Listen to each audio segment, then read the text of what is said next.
welcome to Bob Dylan's New York. We're standing here in the heart of Greenwich Village in New York City. Over the last 100 years, Greenwich Village has been the center of the ever-changing Bohemian scene. Many new artistic, social, and political movements have begun here. It's not surprising that the folk music revival, which began in the late 1950s with the Kingston Trio's release of Tom Dooley, also took root here, right here in Greenwich Village, mainly because it was always the home of folk music. Woody Guthrie and Pete Seeger stayed here and lived here and performed here when they were part of the Almanac Singers as well as the Weavers. I'm Bob Levinson, and with my wife Arlene, we host a Dylan radio show on WHPC out at Nassau Community College, and we also co-teach a Dylan course right here at NYU. And I'm Trina Yanikos. I'm a rock and roll tour guide who leads walking tours of Bob Dylan sites in New York City. Today, Bob and I are going to be taking you all around New York City and Greenwich Village. You're going to see the places where Bob Dylan lived and performed and ultimately became famous. And Bob Dylan actually came to New York in 1961, and within less than a year, he obtained a record deal. Yes, and we're standing here right now in front of the arch at Washington Square Park. This is an extremely important part of Bob Dylan's story, and the arch itself, of course, is critical to the park. The arch was originally built in 1889. It was a wooden structure, and it was built to commemorate the inauguration of George Washington as the first president of the United States. It was redesigned in its current state in 1892 by Stanford White, the great American architect who met an untimely and very grisly death up at Madison Square Garden, but we'll talk more about Stanford White when we get up to the garden. And of course, the arch is the entryway to Washington Square Park, which is really the heart and the center of Greenwich Village. Washington Square Park is the largest public space south of 14th Street, and it still remains a magnet for the families and children and artists and performers in and around this area. And you can come to the park on any Sunday and still hear performers playing folk music, jazz, hip hop. You can see all kinds of performance artists doing magic and dance. It's a great place for children and families, tourists and New Yorkers. It is the place to be in New York. And New York, and especially Greenwich Village, was key in launching Bob Dylan's career. Bob actually said that New York was, quote, the city that would come to shape my destiny. So on this tour, you're going to see how Bob Dylan really became famous. And we're going to start off on our first location, which is actually the first spot that Bob Dylan came to when he arrived here. It's the legendary Cafe Wha. Right across the park. Let's head over. Okay.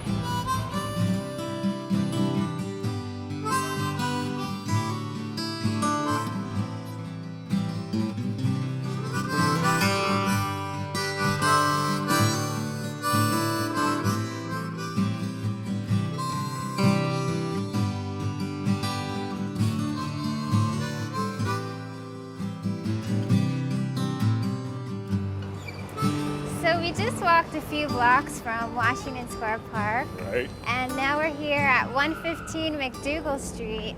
This is between West 3rd and Bleecker Streets at the famous Cafe Wha. Yeah, and right on Minetta Lane, which is named Minetta Lane because Minetta Creek ran here for years and years and years. And actually, it still runs right under here.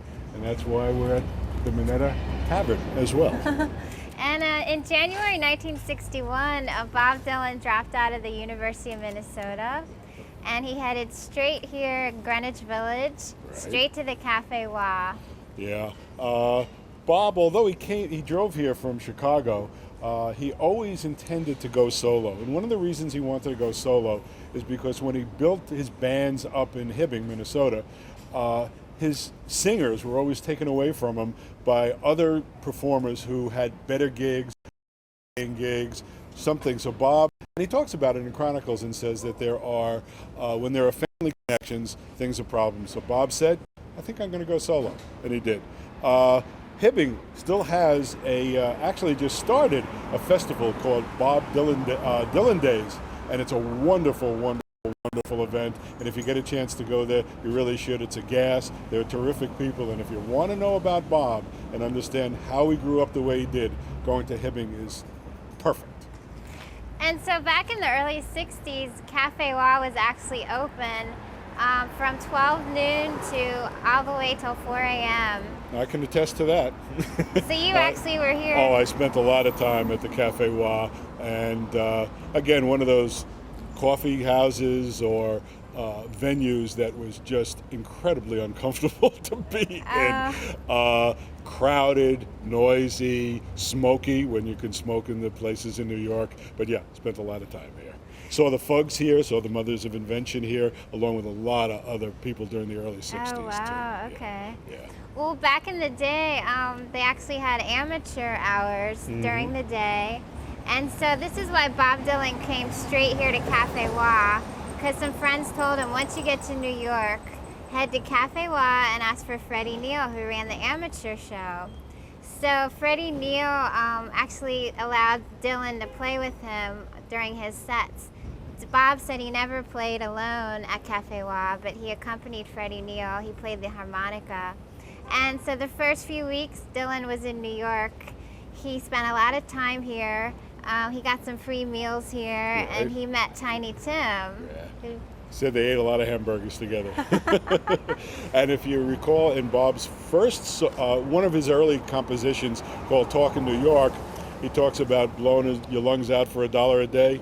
It was at the Cafe Wa where he was blowing his lungs out for $1 a day. And he did play for Freddie Neal, and most people are aware that Freddie Neal wrote the Oscar Award-winning song Everybody's Talkin' from Midnight Cowboy. Bob was also asked to submit a song for Midnight Cowboy, and he did, Lay Lady Lay, which anybody can hear on Nashville Skyline. He submitted it too late, so it was not put up for consideration. Could Bob have possibly won the Oscar? Sure, why not? So this is where Dylan spent the first few weeks in New York. And we're here on McDougal Street. We're going to travel just a few doors down to see the next club, another club he used to play at. Yeah, we're in Greenwich Village, of course, and again, Bob talks about Greenwich Village, I think again in Talkin' New York, where he calls it Greenwich Village, which is just kind of funny. And he ends that song by saying, "So long, New York, howdy, East Orange," and that's because the Gleasons live there. But we'll talk about the Gleasons later. So we're going to walk a few doors down to the Commons, okay, the former terrific. side of the Commons. Terrific. Let's go. The Commons actually had a couple of names, so we'll talk about that also, right? Yeah.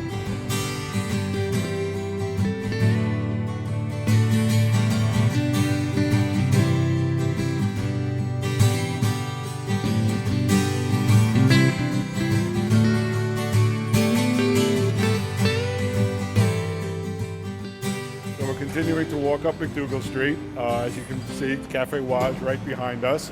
And we're stopping here in front of the Commons, which was a place where Bob came very, very, very early on in his career, and he became a regular here. The entrance used to be on Minetta Lane. You'd be able to see a sign about for the Fat Black Pussycat, which was the name the Commons became after the person who owned it left, and believe me, that happened a lot on McDougal and Bleecker Streets. These places changed hands, changed ownership a lot, because really, as much as we'd like to believe this was just a giant money-making operation, it wasn't. It was very, very, very close to the bone. You know, Bob's first paying gig at the Gaslight, which we'll get to, $60 a week, not a lot of money. Right. And a really important thing that happened here at the Commons was this is where Bob Dylan actually wrote the song Blowin' in the Wind. Bob Dylan's friend, David Blue, tells a story. One day, David walked into the Commons, and Bob Dylan was here working on a song, and he was trying to figure out the chords and write down the lyrics. So he asked David if he could help him, if he could hold the guitar, strum the chords while Dylan worked on this song. After a few hours, he finished the song. He and David walked over to Gertie's, which is over on West 4th Street, and they played it for Gil Turner, who was running the Hootenanny that night. And Gil Turner was really impressed, and Gil said, "I would like to play this song tonight." So Gil actually performed the song for the first time, Blowin' in the Wind, He got a standing ovation with Bob Dylan watching in the audience. Yeah, Gil is very, very, very proud of the fact that he's the first person to have sung Blowin' in the Wind. I've spoken with Gil, and he's very proud of it, and there is a recording of it. And you know, Blowin' in the Wind just was not born Blowin' in the Wind. It was an evolutionary process. First it was a two verse song, then it became a 3-verse song.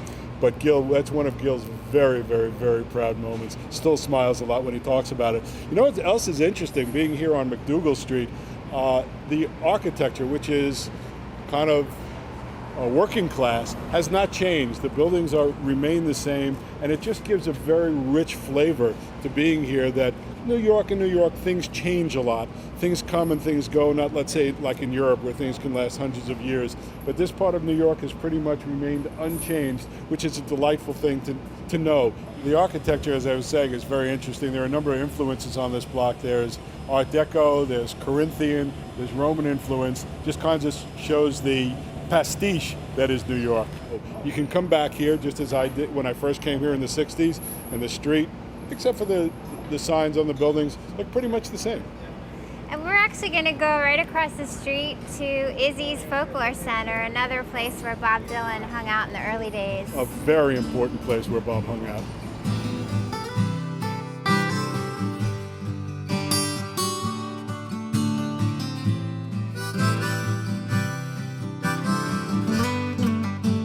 Well, we've just walked across McDougal Street to the site that used to be Izzy Young's Folklore Center at 110 McDougal. And let me tell you something. I was here during the real heyday of the folk revival and the folk era, and walking across McDougal Street used to be about a half an hour project. On Friday night, Saturday night, Sunday night, the sidewalks used to be packed shoulder to shoulder with New Yorkers, tourists, anybody. And most of the time, if you needed to get from 3rd Street to Bleecker Street, you had to walk in the middle of the block because there just was no room on the sidewalk. But right now, we're in front of Izzy Young's Folklore Center, where I also spent a lot of time because it was really the magnet for anybody who was interested in the folk music scene that was going on. It was cramped, it was crowded. Izzy, who has always believed in folk music, opened this place up in about 1957. It had musical instruments, it had books, it had magazines, it had everything that you could ever possibly want. And Dylan came here as early as January 28th, 1961, and he hung out here a lot. He even used Izzy's typewriter in the back and was writing some songs using the typewriter. And Izzy Young actually interviewed Dylan for one of the first interviews he did for Sing Out magazine. Right, exactly. And that's when Dylan started making up stories about his background. Yeah, Bob was never too forthcoming when it came to telling about his background. For whatever reason at that time, he wanted to keep it private, and did indeed keep it private, and made up the most fantastic stories. There's a thing in Chronicles where he talks about when they were writing, I think, the liner notes for his first album, Bob Dylan, back in '62, and the guy asked me questions, and I gave him answers. You know, they wanted to believe it, they could believe it. Izzy was an extremely serious individual, still is an extremely serious individual, and was so passionate about promoting Bob and Bob's career. So when he took the notes for that biographical information, he took it down word for word. Bob was making most of it up, and now it's part of the program, and it's just the way it is. Bob even talked about giving an interview for the liner notes for his first album, Bob Dylan, released in March '62. And the guy from Columbia Records came, didn't know Bob, asked questions, Bob made up answers. But it's all part of that great Bob Dylan lore that just makes him exactly who he is. Speaking about the Folklore Center and Izzy Young, he closed this in the mid-'70s, moved to Sweden, where he still is, and extremely active in important global causes. And actually Arlene, my wife, spoke to Izzy a number of times, and Arlene will be here somewhere during this program, so we'll let her talk about Izzy and her experience with him. Great. And one of the more important meetings Bob Dylan had here, he actually met Dave Van Ronk here in July 1961, and he played Dave a song, Nobody Knows You When You're Down and Out. And Dave was really impressed and asked Dylan to come play with him at the Gaslight, and this is how Dylan got his regular gig at the Gaslight. So we're gonna head a couple doors down to the actual site of the Gaslight. Okay, well that's terrific because I spent a lot of evenings at the Gaslight, so I probably walked from the folklore center to the Gaslight. So we're just walking a few doors down from Izzy's Folklore Center here. It's at 116 McDougal Street, which is the former site of the Gaslight Cafe. Yeah, this is a place that I spent many a happy evening. It was not the most delightful place in the world to stay in, but it had absolutely the best entertainment on the street. So you actually saw Dylan perform here. Yes, I absolutely did. I saw him perform here and at Gertie's, but the Gaslight was the premier venue on this street, and there must have been 100 places. But this was run by Dave Van Ronk, who was the mayor of McDougal Street, as we know, and he was the headliner. And you actually got paid to perform here, as opposed to passing a basket around. And so I was here, and it was always hot and always crowded. It used to rain inside the Gaslight because the plumbing wasn't really that good, and the heating and the heating system and the condensation used to drip down. It was quite an experience. It was just amazing to be here. And one thing that was absolutely clear, there was entertainment. There were no walk-on performers. You couldn't beg for a spot. But when you saw Dylan, you knew that there was Dylan, as Pete Hamill said, and then there was everybody else. So in July '61, this is when Dylan played opening for Dave Van Ronk. And then he continued playing here on a regular basis, was earning $60 a week. Big money for him. He also met his future manager, Albert Grossman, here. Right, of course. And just a few years ago, Starbucks released that CD, Live at the Gaslight, from 1962. Yeah, that's a very interesting release that Starbucks did. Unfortunately, there's a mistake on it. It says, if you read the copy on the back, it says all songs written by Bob Dylan except for number whatever it was, which is John Brown, which was indeed written by Bob. But it's a fun thing to have, and Gaslight was also a place where that bootleg performance where you can hear a fantastic version of A Hard Rains Are Gonna Fall, and also Don't Think Twice, It's All Right, his little heartbreak song to Susie. Aww. And I just want to point out on the CD cover, they show a picture of the street here with the Gaslight sign in the right corner, and then you can also would have been right there. Right on this, right there. on the stairwell. Right, exactly. And then on the left side, you can see the Cafe Wa sign. Right, and you can also see all the street being packed with people. Some of them tourists, but most of them just kind of New Yorkers. Some people in from New Jersey, just to enjoy the scene, enjoy the music, hang out, meet people, have some pizza, maybe some good Italian food at Monty's. A lot of good things happened on this block.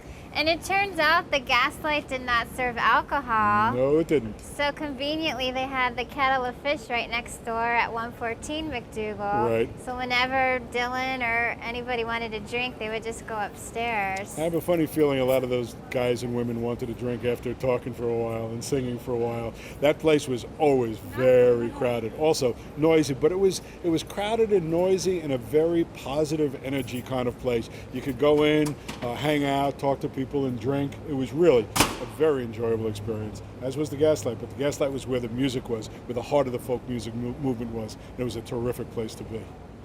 And an interesting meeting that happened at the Kettle of Fish on December '64, Edie Sedgwick happened to come in. Oh, that's right. And she met Bob Dylan and his friend and road manager, Bobby Newworth, that night. And she kept her friendship and relationship with them. And this came to the forefront this year when the movie Factory Girl came out. Right. And apparently Dylan was actually mad that they were portraying a character that was very similar to him, although they never mention his name. But of course everybody knows it was based on Bob Dylan. In the movie, they actually have Dylan having an affair with Edie Sedgwick. But actually, the truth is kind of different. Yeah, the truth is actually different. Although Edie Sedgwick, who was one of part of Andy Warhol's Factory and movie stars, the reality was, though she did have a crush on Dylan, she actually had her affair with Bobby Newworth, who Dylan who Dylan absolutely adores. If you read Chronicles, you'll read all the great things that Dylan says about Bobby Newworth. And interestingly, in the movie, because I think they were afraid that Bob might sue them, which he threatened to do, the character who is Dylan is actually called the Singer. Like, what a disguise. And yeah, we're still here in the village. Where are we off to next? I don't remember. Next we're going to the site of Alan Lomax's former apartment on West 3rd Street. All right, that Alan Lomax, extremely important in Bob's story, extremely important.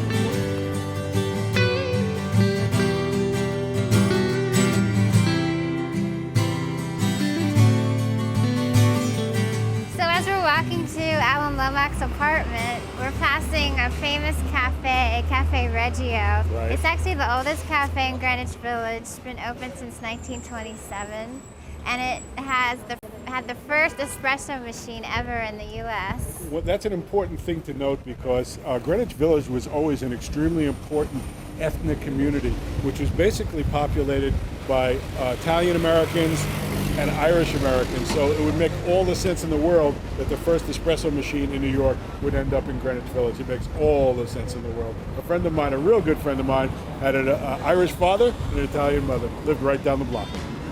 So let's keep going to West 3rd Street.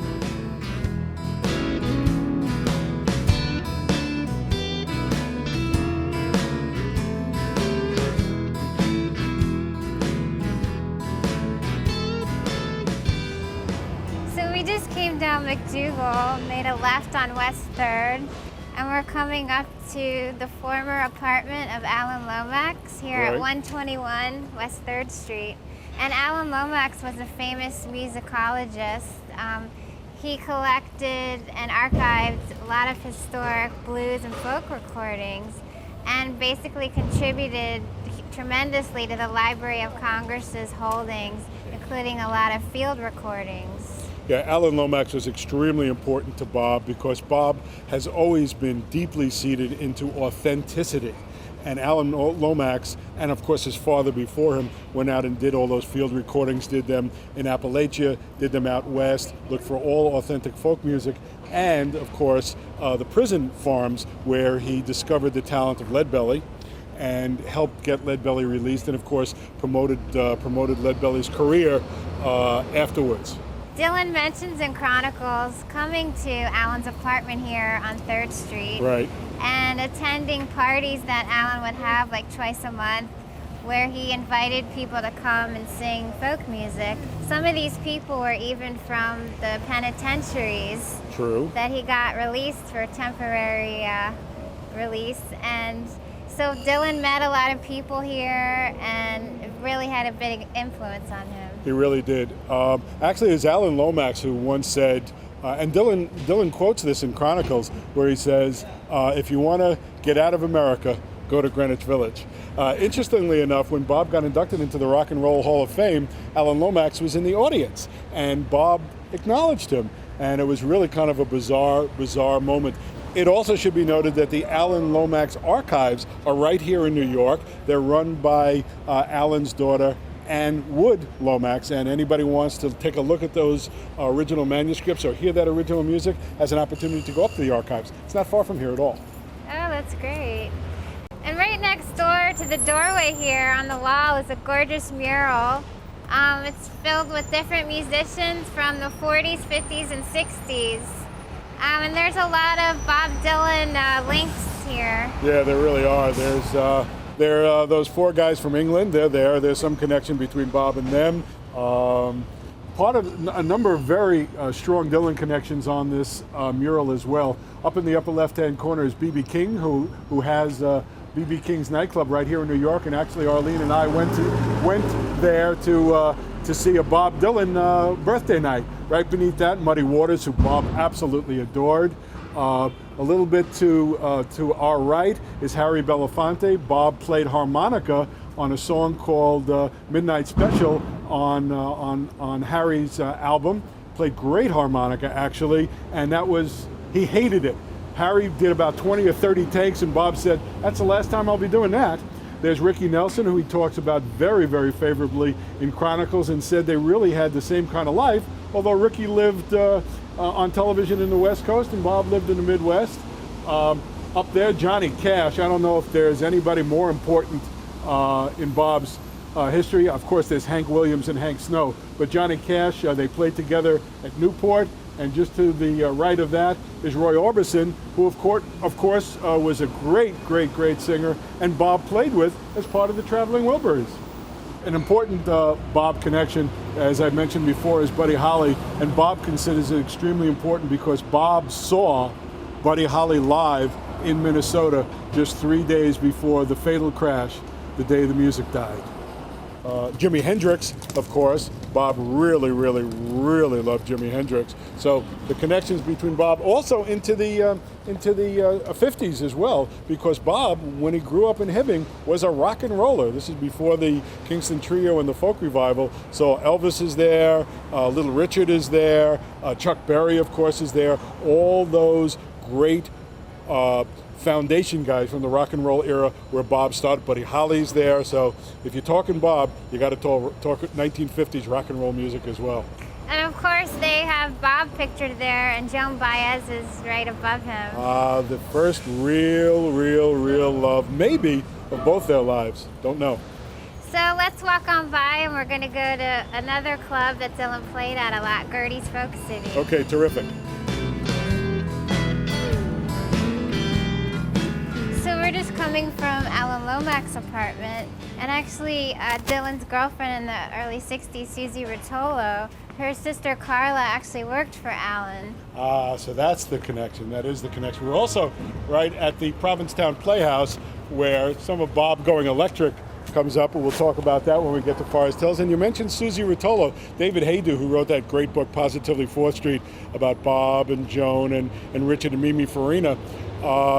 He told me that it's actually Rotolo. So I don't know. I've talked to Susie, but I don't know if it's Rotolo or Rotolo, but we'll find out someday maybe. And she's publishing a book that will be out in March or April of this year, and I'm really looking forward to reading that. And we're actually right here in the heart of NYU, New York University. That's and right. It turns out you actually teach a class here. Yes, Arlene and I taught a Dylan class at the New School University, which is in this area just a little bit north. We taught that course for 5 years, and that's been moved to NYU now. And so we'll be teaching it's called Bob Dylan, His Music and His Culture. We're teaching it at NYU, which would be great. I mean, we're right here by Washington Square Park. That's great.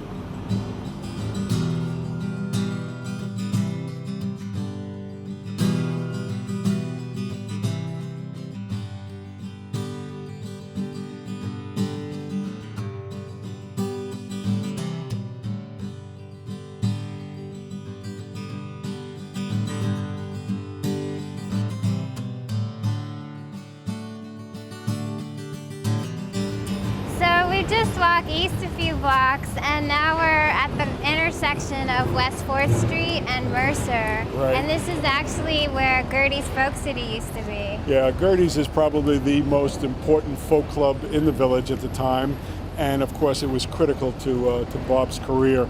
Bob played here on February 20th, 1961, and in the audience were Tom Paxton and Joan Baez also. Joan says that she saw him playing there with his little hat on. He was just kind of a little guy, and she saw him and thought about him for a long time. So maybe this is the place where she kind of got smitten. There's an interesting story in David Haydu's Positively 4th Street when Bob finds out that Joan is in the audience, because she is the queen of folk music at the time. And he goes outside and he wants to play a song for her to impress her, but she's there with Mimi, her sister, Mimi Farina, obviously not Farina at the time, and Bob kind of falls for Mimi a little bit, and that doesn't make Joan very happy, but that's just always a little sidelight. There's Bob said in No Direction Home that when you're in love and you're young, it's hard to think at the same time. But really, he tried to impress Joan right outside here at Gertie's Folk City. And actually a few months later, Gertie's owner, Mike Porco, offered Dylan to open for John Lee Hooker for 2 weeks. Right. So that was in April of '61. John Lee Hooker commented that Dylan said he definitely wanted to become a star. Yes, there's one thing about Bob, and there's nothing negative about this at all, but he was extremely ambitious. He believed in himself. He believed in his talent, he believed in his ability to create great music, and he did his best to promote himself, which is what he should have done. If he had remained silent or quiet, he wouldn't be Bob Dylan, but he is Bob Dylan. Of course, when Bob was opening for the Greenbrier Boys, that's when Robert Shelton came down to do his famous review of Bob, wrote it up in the New York Times, and that pretty much launched Bob's career. Without that, it's highly unlikely that Bob's career would have taken such a powerful trajectory had it not been for Robert Shelton's review in the New York Times. And Susie Rotolo also says that that review brought Bob to the establishment, to the mainstream. So extremely important, and that's why Gerde's plays a critical role in Bob's career. And even in the 70s, the Rolling Thunder Review Tour, they actually played some gigs before they went on the road here. Yes, they did. And before the Hootenannies really got going here at Gerde's, Izzy Young tried to get them going, had a good idea. Mike Porco, who owned Gerde's, was making all the money, so he threw Izzy out, and he made all the money. Also, Hootenanny is a word that Woody Guthrie and Pete Seeger brought from the West Coast. It was a word that was used to identify labor movement and union rallies where folk music was played. It was called Hootenannies, and they brought the word east, and it became popular here. And actually, there was a show on ABC television called Hootenanny. Of course, Bob didn't play on it, and Pete was blacklisted on it, but such was the 60s. And NYU, New York University, has bought up a lot of these buildings now. Yes. Actually, Gerde's isn't here anymore. No. Even the doorway isn't there. Right, that doorway on the corner of 4th Street and Mercer was extremely important. It was right there. I went to Gerde's quite a number of times. Monday night was Hootenanny night, which was for free, except for the drinking. And then on the other nights, of course, there was an entrance fee, which kind of separated Gerde's from other places, made it a little bit more important, and the more important people of the era always wanted to play at Gerde's. And another building, unfortunately, that NYU bought was right behind us, the Bottom Line nightclub. Right. That was here for over 30 years. Unfortunately, it just closed about 2 years ago. Yeah, it was a great venue. Arlene and I went to the Bottom Line quite a number of times and saw some very interesting people. And Bob used to come here when he returned to the city. A couple of the important people who played here at the Bottom Line were a number of Dylan friends. Dr. John, who you can see in Last Waltz. I think he opens up Last Waltz, which of course is the Scorsese movie about the band's last concert out in San Francisco. So Dr. John played here. Al Cooper, Mike Bloomfield, people that Bob really, really enjoyed. He saw Buffy St. Marie here as well. And there was that guy from New Jersey, Springsteen. Springsteen played here too. Also, Victoria Spivey played here. That's right. And Dylan has a long history with her. Back in 1961, she had her own record label called Spivey Records. And Big Joe Williams was recording an album, and the first commercial recording Bob Dylan ever did was actually on Big Joe Williams' record. He played harmonica and harmonized on 2 of the songs. And if you take a look at the back of New Morning, which is one of Bob's albums, one of his Woodstock albums, you can see a picture of Victoria Spivey right there at the piano. Bob smiling, as he should. She was a great talent, as was Big Joe. That's great. So we're actually going to walk back through Washington Square Park to our next location, which is Hotel Earl. Yes, the Hotel Earl. Bob and Joan connect once again. Hey, let's go. Let's go.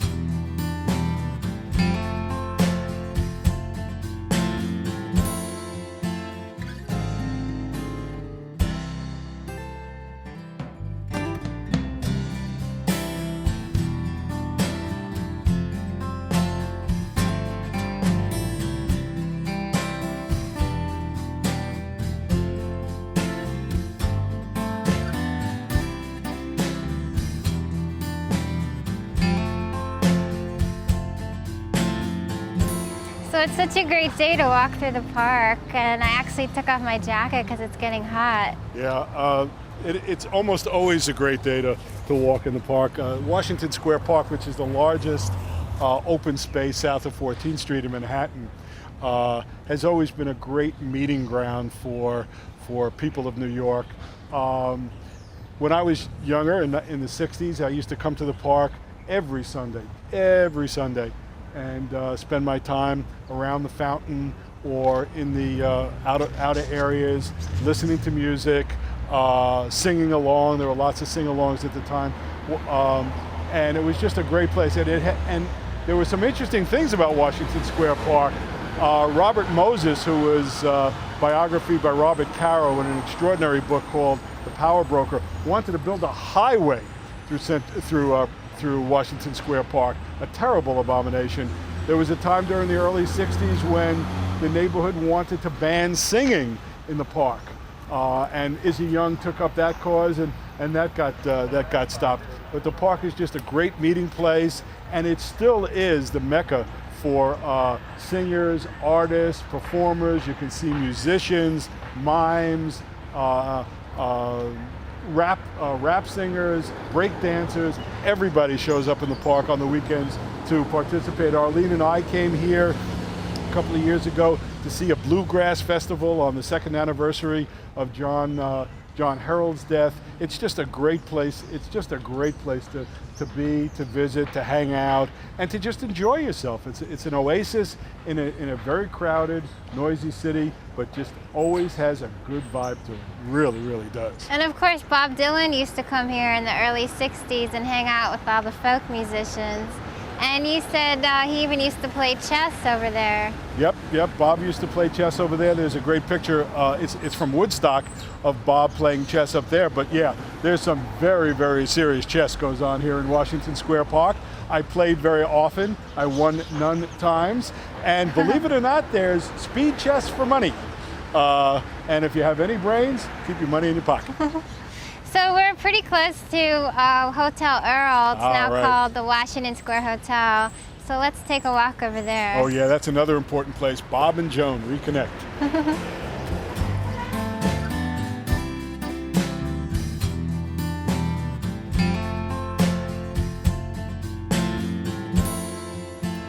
So we're on the edge of Washington Square Park, just across from Hotel Earl, now called the Washington Square Hotel. Right. And it's at 101 Waverly Place at the intersection of McDougal Street. And Bob Dylan lived here on and off during 1964. He used to stay in room 305. Right. And he was staying here because he had moved out of his apartment that he had shared with his former girlfriend, Susie Rodolo. Right, exactly. And so he used to stay here a lot with Joan Baez. Yes, he did. Bob's career is extraordinarily tied to Joan's career. When Bob met her after playing at Gertie's, she was the queen of folk music. And some people have said, David Haydu implied this in his book as well, is that Bob latched himself on to Joan to improve his career. And Joan, who had a romantic interest in Bob, was more than happy to collaborate with Bob. And Joan actually took Bob on tour with her and brought him up on stage during her concert. So people went to see Joan, and then this stranger used to come on the stage, and she used to laud about him and really promote him to her audience. Stay calm, just take your time, listen to him. I think you're going to really enjoy him. And of course they did. First, Bob played with Joan at the Monterey Pop Festival in May of 1963. Played with Joan again in July of 1963 at Newport, and then things got a little bit more romantic, and that's when things end with Susie, and he ends up with Joan at the Hotel Earl. And Joan has not written a lot of songs, but one song that she did write was a song called Diamonds and Rust, which is an autobiographical song, and it's about her passionate romance and love with Bob. And the hotel is mentioned in the song. She talks about both of them looking out the window of that crummy hotel overlooking Washington Square, and how their breaths hung in the air, and if she had her way, they both could have died then and there. She really loved him, and I really believe that he probably loved her too. So they were together about 2 years. And then in 1965, as you can see in Don't Look Back, when he was on tour in England, Right. he stopped inviting her on stage. So you could tell they were kind of breaking up at that point, and he actually got together with model Sarah Lowndes at the time. So they actually didn't work together again for another 10 years until the Rolling Thunder Revue tour. Yes, the Don't Look Back, a movie done by D.A. Pennebaker, who was also a guest at the Dylan class. It's really kind of embarrassing to see Joan. Bobby Newworth makes fun of her in the movie. Bob makes fun of her in the movie. And because she's a woman of great integrity and pride, she just says, I can't put up with this anymore. And she leaves, which was good for her. But then again, as you said, they reunite at the Rolling Thunder Revue in 1975. There was a television show made of one of those concerts that was called Hard Rain. And you can see them playing together and singing together. And there is that great vibrancy, which I think only Bob and Joan can generate with one another. And if you did see Scorsese's No Direction Home, she talks about Bob in that movie, in that documentary. And you can see still there's a lot of heart in there for Bob. And it's a sweet thing to see. It really, really is, all these years later. So we're going to actually keep going west to Sheridan Square, and there's a bunch of places linked with Dylan. There are certainly locations there as well.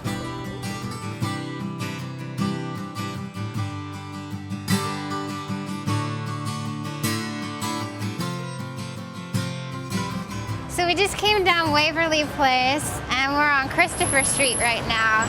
This is the site of the former Lion's Head pub. Now it's the Kettle of Fish, which was actually the bar next to the Gaslight, and it moved over here. But the Lion's Head was a watering hole for prominent writers and journalists for over 30 years. Yeah, the Lion's Head was also the home base of one of the great New York writers, Pete Hamill, who wrote for the New York Post for a long, long time, and I was really a passionate Pete Hamill fan.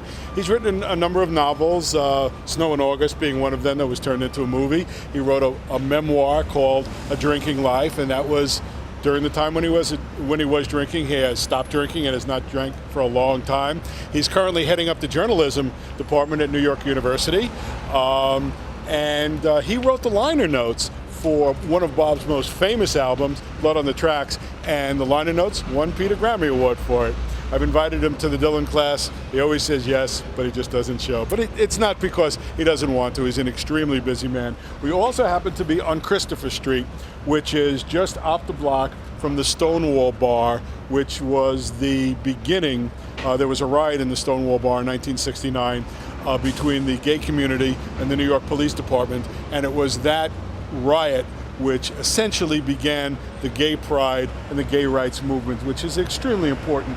So we're right here on the corner of 7th Avenue South, and if you look up at the signpost there, you'll notice that it also says Stonewall Place, which commemorates the importance of the part of town which we're in. And if you look in the Christopher Park, which is right across the street, there is a statue of two men with their arms draped around each other. Again, this is the basic heart of the gay community in New York, and it's a good thing that there is a place where gay pride can be recognized, especially here in Greenwich Village.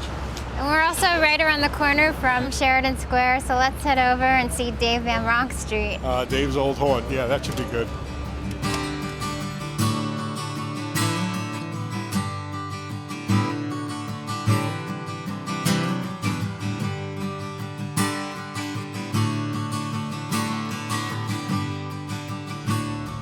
So we just turned the corner, now we're at Sheridan Square. They actually renamed this street Dave Van Ronk Street because Dave used to live here in this building, 15 Sheridan Square. Right. Dave was a really important person in Bob's life and was pretty much a mentor to him. And as we talked about, Bob played for Dave at Izzy Young's Folklore Center. Dave hired him to perform at the Gaslight. And Bob spent a lot of time sleeping on Dave's couch, a lot of evenings sleeping on Dave's couch.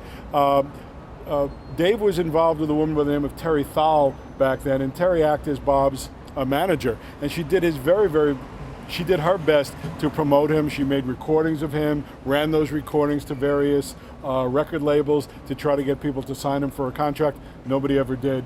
And of course, on Bob's first album, he sings House of the Rising Sun, which he stole chord for chord, phrase for phrase from Dave, and it became such a big, important thing, that Bob had stolen that. And after time, because Dave is who he was, just ended up laughing about it. What are you going to do? And Dave passed away in 2002, and 2 years later is when they actually changed the name of the street, and that was in 2004. Fortunately, Dave was interviewed for Martin Scorsese's documentary before he passed away. He also has that great autobiography you mentioned, The Mayor of McDougal Street. And also, if you're interested, you can actually buy a replica of the street sign from the City of New York Department of Transportation. That would be a very cool thing to have.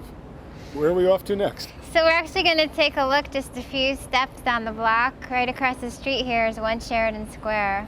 Very important spot, an extremely important spot in Bob's career.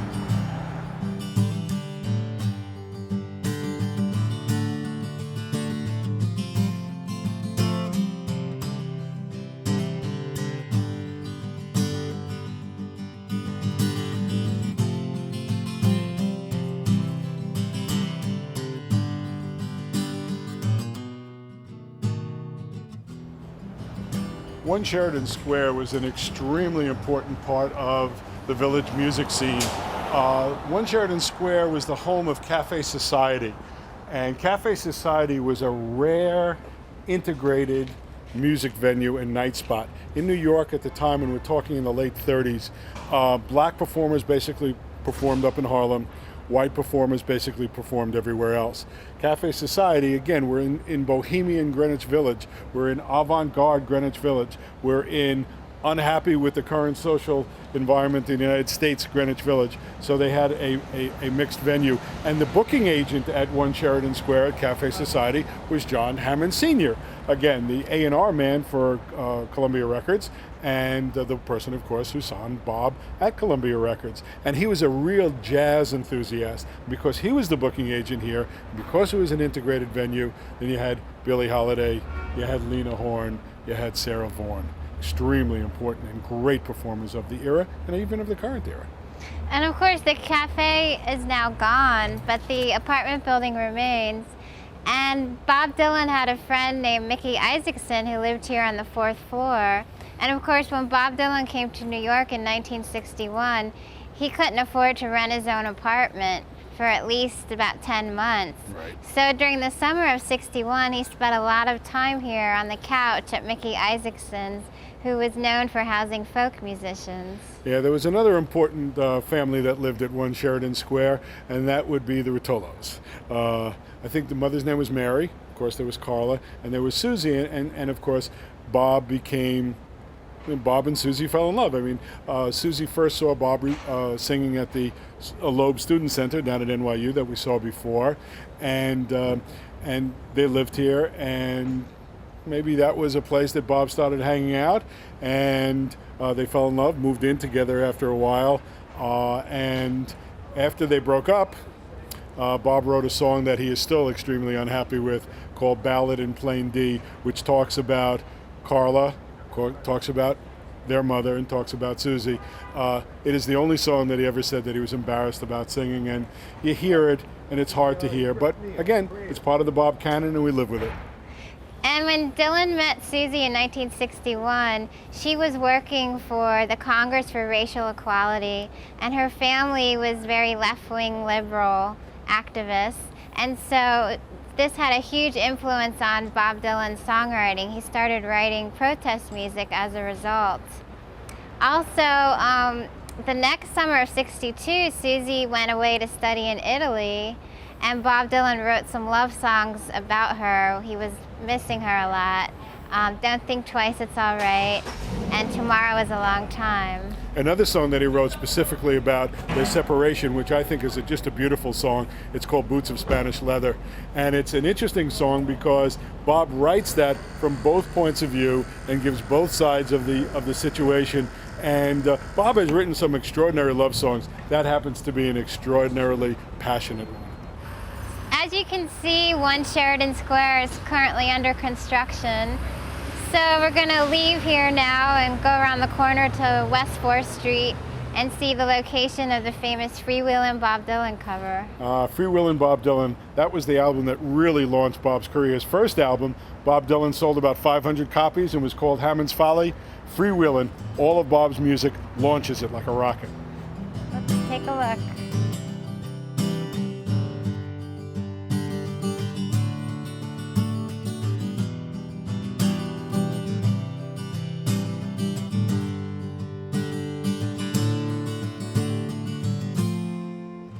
So we've just come on to Jones Street, which is just off West 4th, and we're standing right near the spot where Bob Dylan and Susie Rotolo posed for the famous Freewheelin' Bob Dylan cover. And basically they were walking on Jones Street facing West 4th Street. Now this was Dylan's second album, but the first one to include protest music.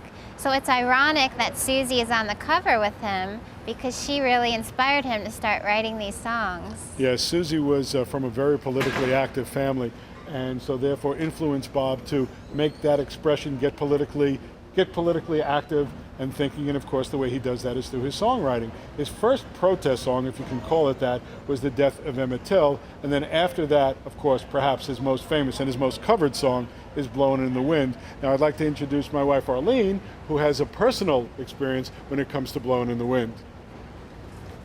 Hi, I heard you mention Blowing in the Wind, and I just wanted to tell you it brings up memories that are, I guess, happy and sad. When I was about 10 years old, I was taught the lyrics to Blowing in the Wind by Mickey Schwerner, who was one of the civil rights activists who went to Mississippi for the voter registration drive. Unfortunately, he was murdered.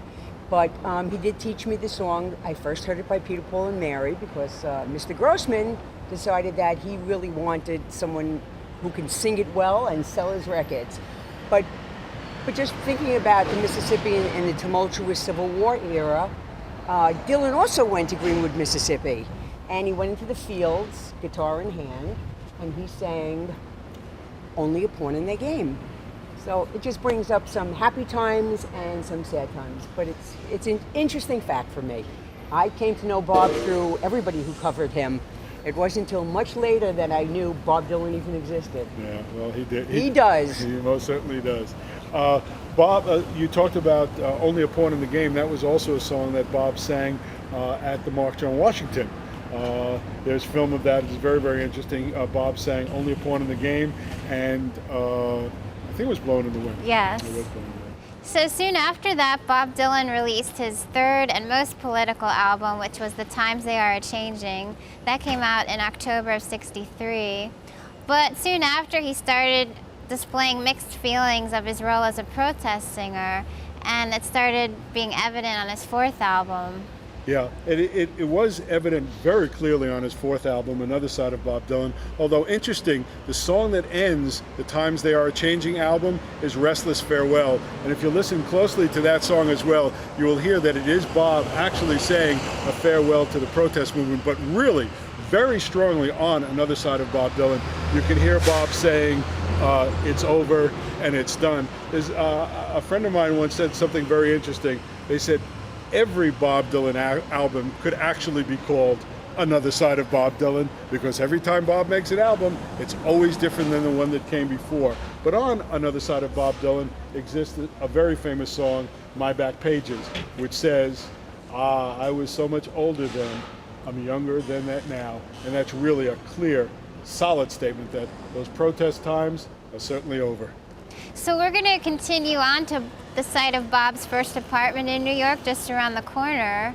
Yes, and Arlene's going to go with us. But I have a great idea, though. We're on Jones Street. Right. Why don't you and I create the cover of Freewheelin', and him and I could be Susie and Bob? That's Sounds a great fantastic idea. to What do you think? Can we do it?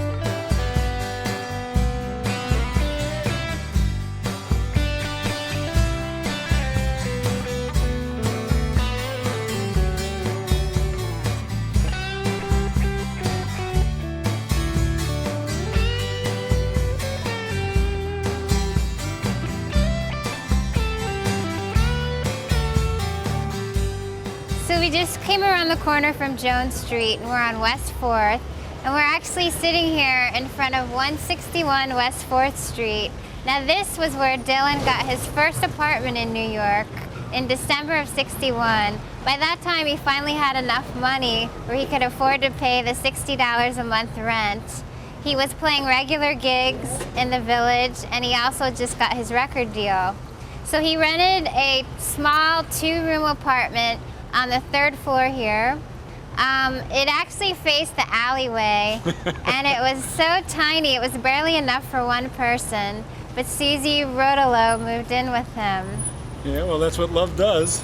And ironically, last year or the year before, the apartment was for rent for probably about $2,500, and he was barely making the $60. So times have changed. Boy, did I want to rent this apartment. Times have changed. Yes, things have changed. Things have changed. Bob's Oscar-winning song. Absolutely. We are, as you said, on 4th Street, and some people think that Bob used this address as the motivation for his very popular song, Positively 4th Street, which was released as a single and actually appeared on Bob Dylan's Greatest Hits album, his first Greatest Hits album, and he hadn't released it yet, which is kind of an interesting thing.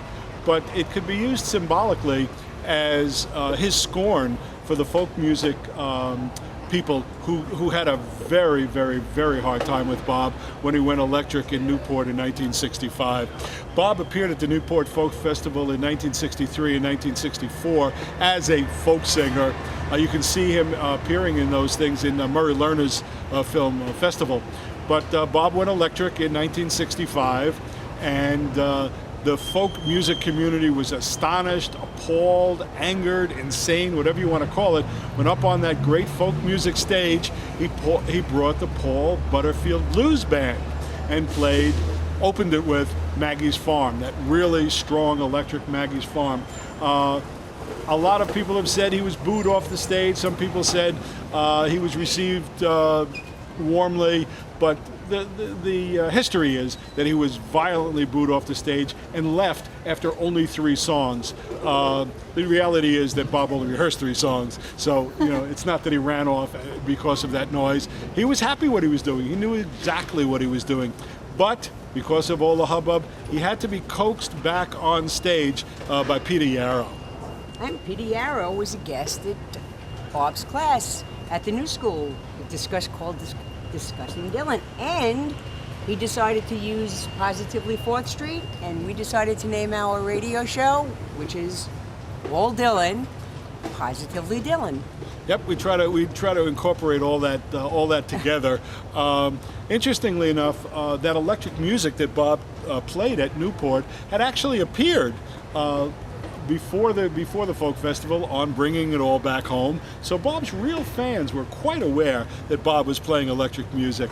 And we passed the Provincetown Playhouse a little bit before when we were down on McDougal Street, and that's where Bob tested out some of his songs. He went on the stage at the Provincetown Playhouse and tested out and actually developed the music that turned into what we all know is on his Bringing It All Back Home, which is part of a 3-record set that some people say are phenomenal. Bringing It All Back Home, Highway 61 Revisited, and the absolutely unforgettable Blonde on Blonde. We're actually off to Forest Hills Tennis Stadium now, and to kind of recreate the concert that took place right after Newport. So I guess we're gonna have to say goodbye to you for the moment. Yep, I'll catch up with you later, guys. And one last mention. Our dog is named Dylan.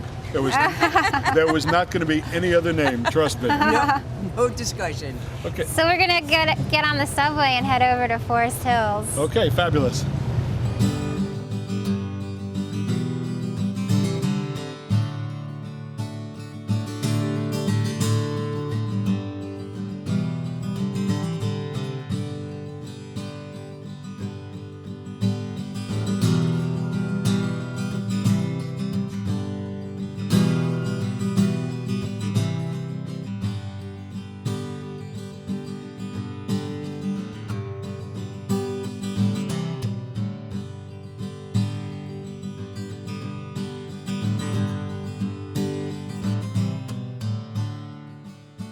So we just took the subway from Manhattan. Now we're in Queens.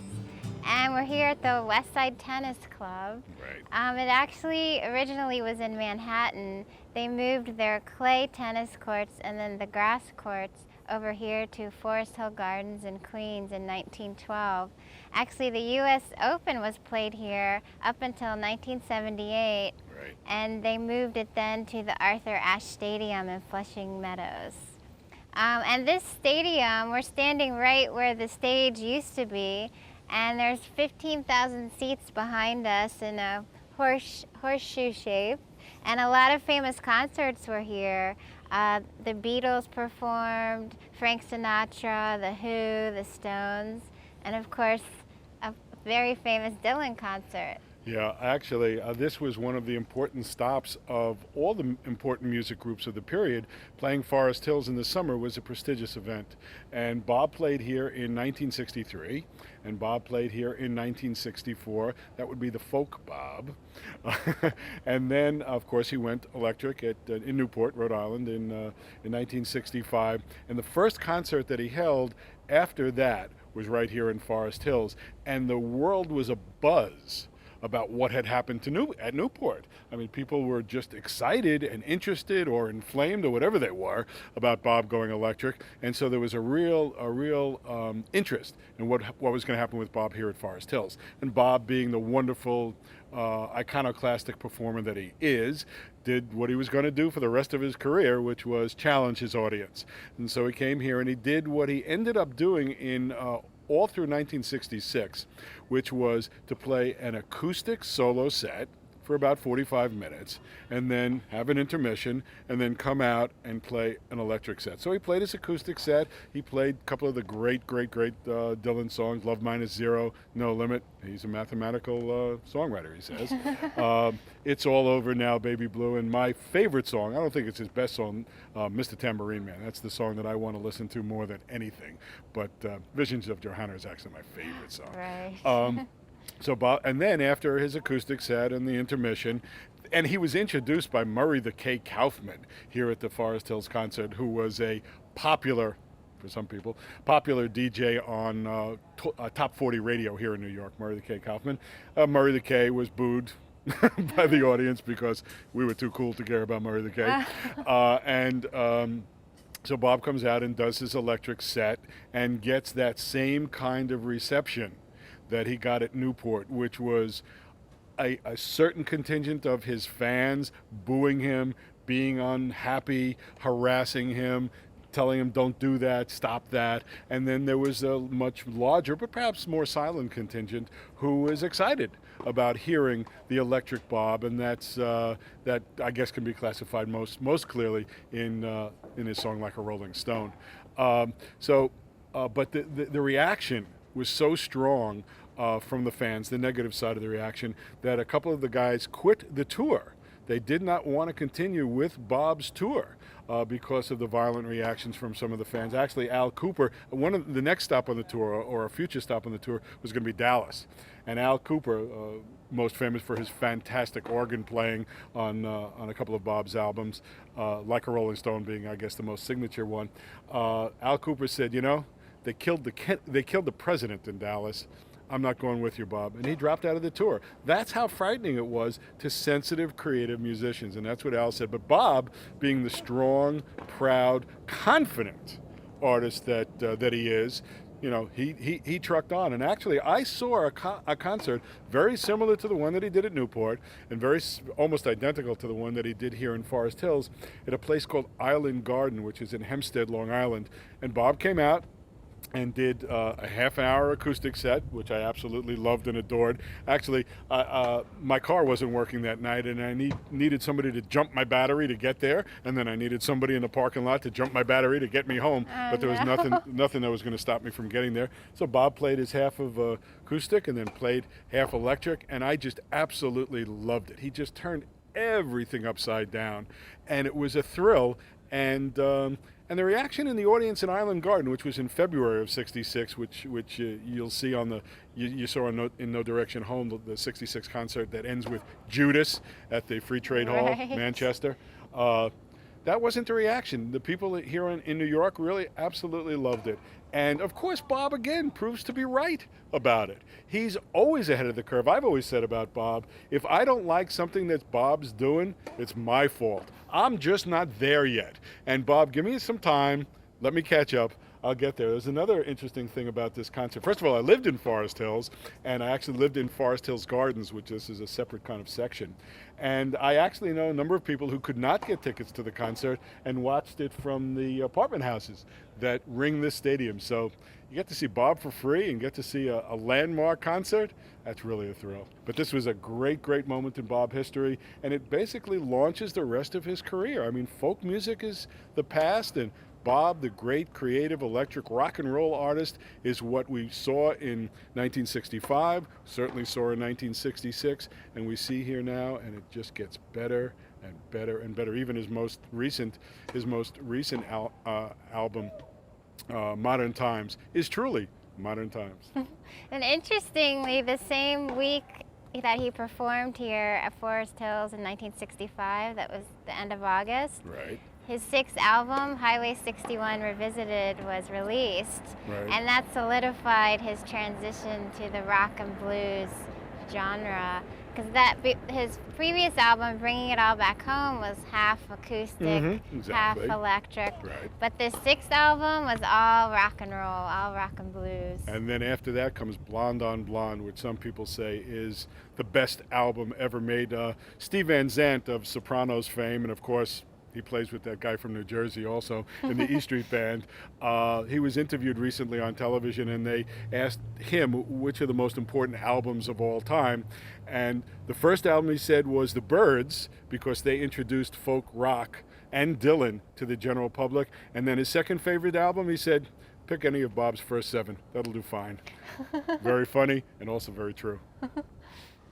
So now we're going to take the subway back into Manhattan, go over to the West Village, to the famous Village Vanguard. Oh yeah, that's a great jazz club. And just a reminder to folks who are coming to take this tour and perhaps map it out, you should always take the subway when you're in the city. It's just an interesting experience. And if you're going to take the tour and start it down in Greenwich Village, you need to take the train down to West 4th Street.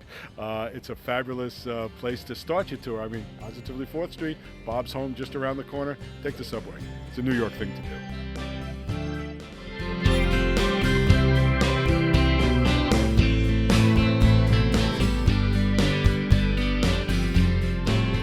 So we just taken the subway back from Forest Hills in Queens, and now we're in the West Village at 7th Avenue and Perry Street, and we're in front of the famous Village Vanguard Club. Now, the Village Vanguard is one of the most famous jazz clubs in New York City. It's been open since the 1930s, and the variety of acts kind of evolved from poetry to folk singers like Pete Seeger to more jazz singers like Harry Belafonte. And this is a place where Dylan came to hear some famous musicians. Yes, Bob used to listen to a lot of music when he was growing up in Hibbing, and one of the people that he really enjoyed, in addition to Dave Van Ronk and of course Woody Guthrie, was Josh White. And Josh appeared at the Village Vanguard a number of times, and Bob came to watch Josh White perform. Bob played Josh's Dink song. He really liked that. He was under the influence of Josh's Sissy Man when he wrote Quit Your Low Down Ways.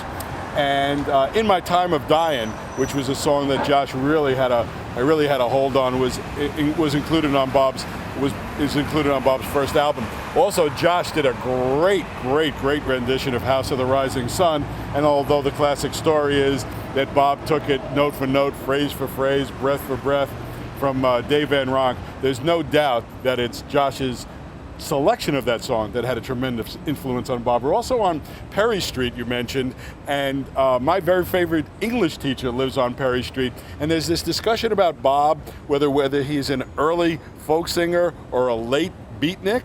Well, my English teacher, a guy by the name of John Teitel, wrote a book about the beats called Naked Angels, and it's my impression that Bob's really a late beat guy rather than an early folk guy. I think I would agree with that. And also, this club, it's really prestigious if you can record a live at the Vanguard album here. It's got an acoustic shape, a triangular shape, which really enhances the acoustics. The actual club is in the basement, And just recently, the owner of the club, Lorraine Gordon, has published a book about it called Alive at the Vanguard, and it chronicles the whole history of the club. So we're going to head on to another famous pub in the West Village called the White Horse Tavern. Ah, yes, that's this way.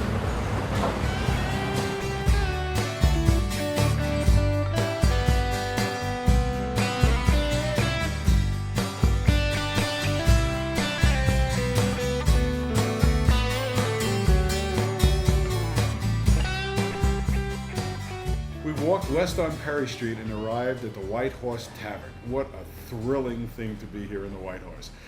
Such an important part of Greenwich Village, such an important part of New York, such an important part of the Bob story.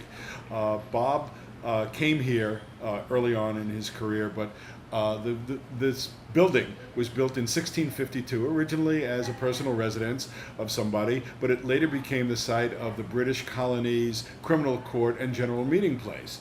There's a strong possibility that Bob liked to come here to hear Liam Clancy, the Clancy brothers, along with Tommy Macomb.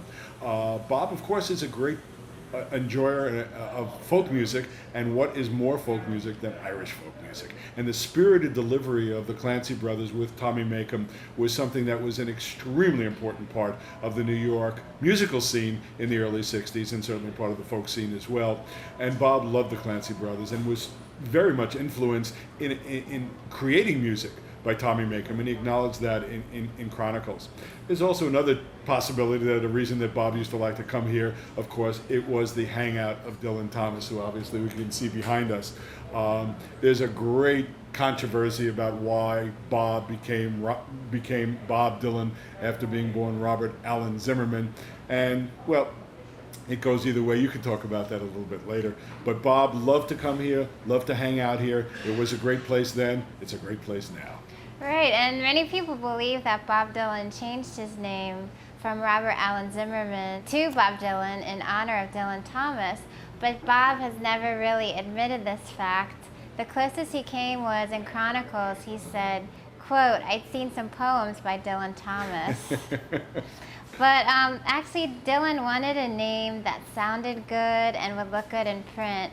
And after considering using his middle name, Robert Allen, he finally settled on Bob Dylan. And he actually changed his name officially in August of 1962. Many people believe he did that in New York, but the producers of the Tangled Up in Bob documentary that recently came out, they actually found the court documents back in Hibbing, Minnesota, and so Bob went back, and his father Abe, his lawyer, actually proceeded on that case where he changed his name. Another important part of the White Horse Tavern, Martin Scorsese made an award-winning documentary about Bob Dylan called No Direction Home, and you can see Liam Clancy being interviewed right here in the White Horse. And if you're coming to New York and to take any kind of tour, make sure the White Horse is a stop that you make.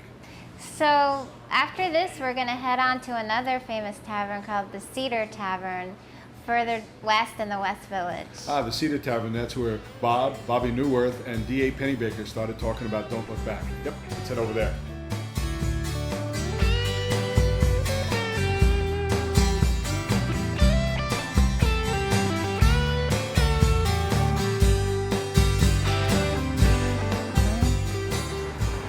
We're walking east from the White Horse Tavern. A straight line, I might add. We've passed our sobriety test. And we've ended up on University Place. And actually, University Place was the home of two incarnations of the Cedar Tavern. The first one at 24 University Place, then it moved uptown in 1963 to 82 University Place. And the Cedar Tavern was another magnet for the artists, writers, and musicians of the Bob era, of the folk music era.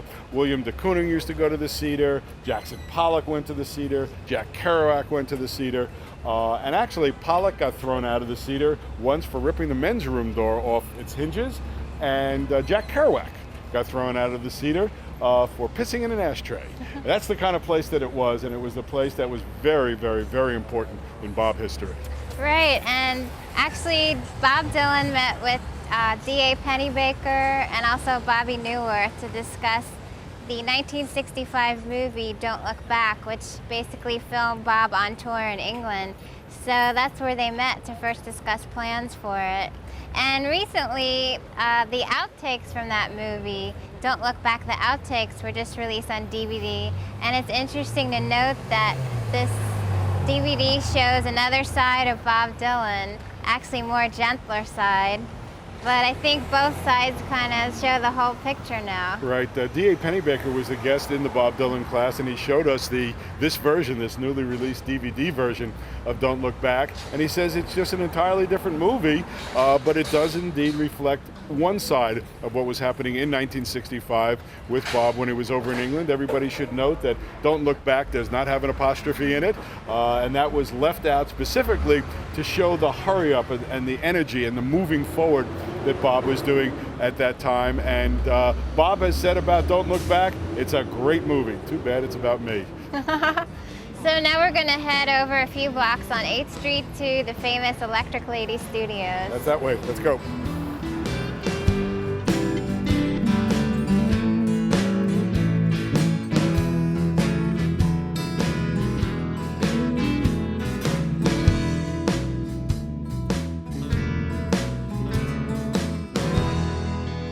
So we just come from the Cedar Tavern in the West Village, and now we arrived on 8th Street at a site where every rock and roll fan should see.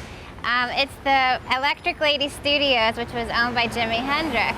And back in 1968, Jimmy paid $50,000 for this space to convert a nightclub into his own recording studio. He was actually the first rock star to ever own his own studio. And it actually contained 2 studios and also an apartment on the top where he could stay. And Dylan and Hendrix had an interesting relationship. Yeah, Jimmy was a big fan of Bob's. I think geniuses recognize geniuses all the time, and both of them were. I think most people will say that nobody played guitar like Jimmy. People will still say that, even when those who love Eric Clapton. But anyway, so Jimmy really admired Bob and recorded 4 of his songs. Probably the most famous being All Along the Watchtower. And Dylan was a real big fan of Jimmy's as well. And I don't know that he has said as much, but I think his playing proves that Bob likes the Jimi Hendrix version of All Along the Watchtower much more than he loves his original one, which appeared on John Wesley Harding. The one that you can hear him playing with the strong Hendrix influence is when he plays it live in Before the Flood. And it's a great tribute and a great homage to Jimmy and his creativity when you hear Bob do that. And even though Jimmy passed away soon after this studio opened in 1970, they've kept the studio open all those years ago, over 30-some years. And every major recording artist has used this studio at least once, ranging from U2, Rolling Stones, The Clash, David Bowie, Prince, Madonna. So it's really a famous studio, and it's got a lot of history here. If I can say something, just like Jimi Hendrix's studio is still here and being used by musicians, Arlene and I actually had the opportunity of being up at Big Pink up in East Saugerties. And we were hanging around out front, and the people who own the house invited us in, and we went into the basement where the basement tapes were recorded up at Big Pink, and that studio too is still open, and anybody who lives upstate and wants to record some music in the basement of Big Pink gets a chance to do that also. So just like Jimmy continues, that music from the band and from Dylan up in Woodstock area continues also. Oh, that's great. So now we're going to head uptown to 23rd Street to the famous Chelsea Hotel. Okay, that's this way.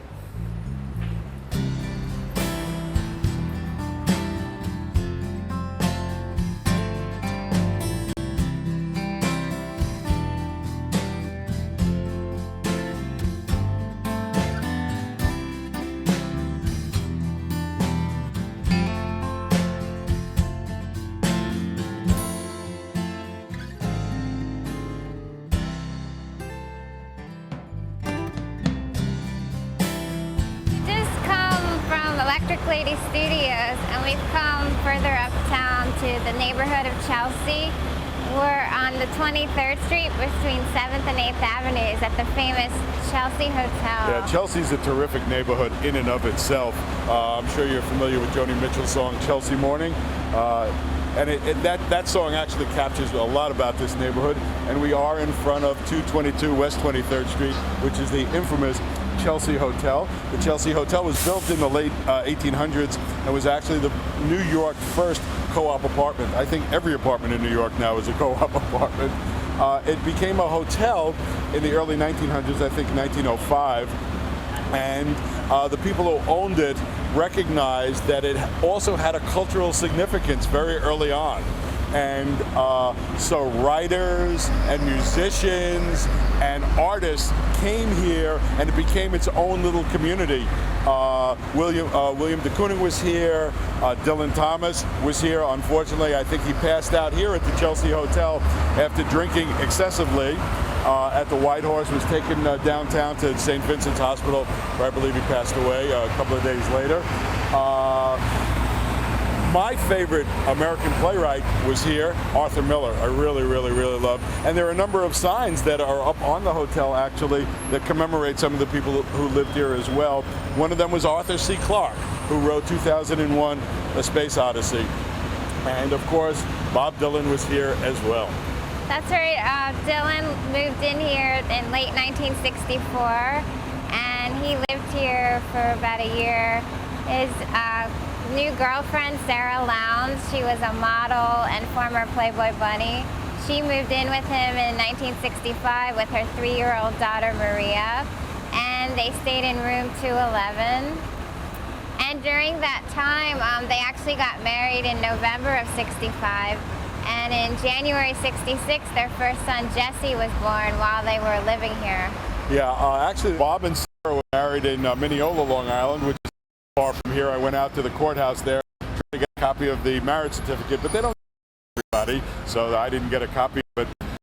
In the album Desire, there is a song called Sad-Eyed Lady of the Lowlands. And if you listen to the tempo of that Sad-Eyed Lady of the Lowlands and Sarah Lowndes, it all kind of fits in very nicely. And it is in that song where Bob says, I wrote Sad-Eyed Lady of the Lowlands for you at the Chelsea Hotel. So this is an extremely important part of Bob's history. We talked about Bob, Robert Allen Zimmerman, actually being born in Hibbing, Minnesota, and he was. That's where he grew up. But Bob Dylan was actually born right here in New York, and the Chelsea Hotel is an important part of that birth. And Bob Dylan fit in really well here at the Chelsea because the manager was known for hand-picking the residents, and he picked them for their creativity and talent. So Bob Dylan fit in great here. And even to this day, though, they're starting to worry with the rising rents that the manager might be more picky and aren't going to let the artists live here. About 2/3 of the residents are permanent residents that are more creative types, and then 1/3 of the rooms are rented out to visitors. So they're hoping that with the new management that they keep the tradition of the cultural atmosphere of the Chelsea. If it was talent and genius that the owners of the Chelsea Hotel were looking for, then finding Bob and making sure that Bob and Sarah and their child and then 2 children had a room here, well, they made the right choice. Bob also ran into the tragically flawed but wonderful singer-songwriter Phil Oakes outside the Chelsea Hotel when Phil was putting together a benefit concert for Chile, and Bob agreed to perform at that concert, and in fact did. And if it were not for Bob's involvement in that particular endeavor, it never would have had the attendance and prestige that it did. So Bob sang for Phil, and they were friends, and they were in New York together and sang those protest songs back then. Phil stayed with the protest songs, Bob moved on. So actually we're going to move on and go further uptown to Madison Square Garden, the site of some more famous concerts. Okay, that's that way. Let's get going.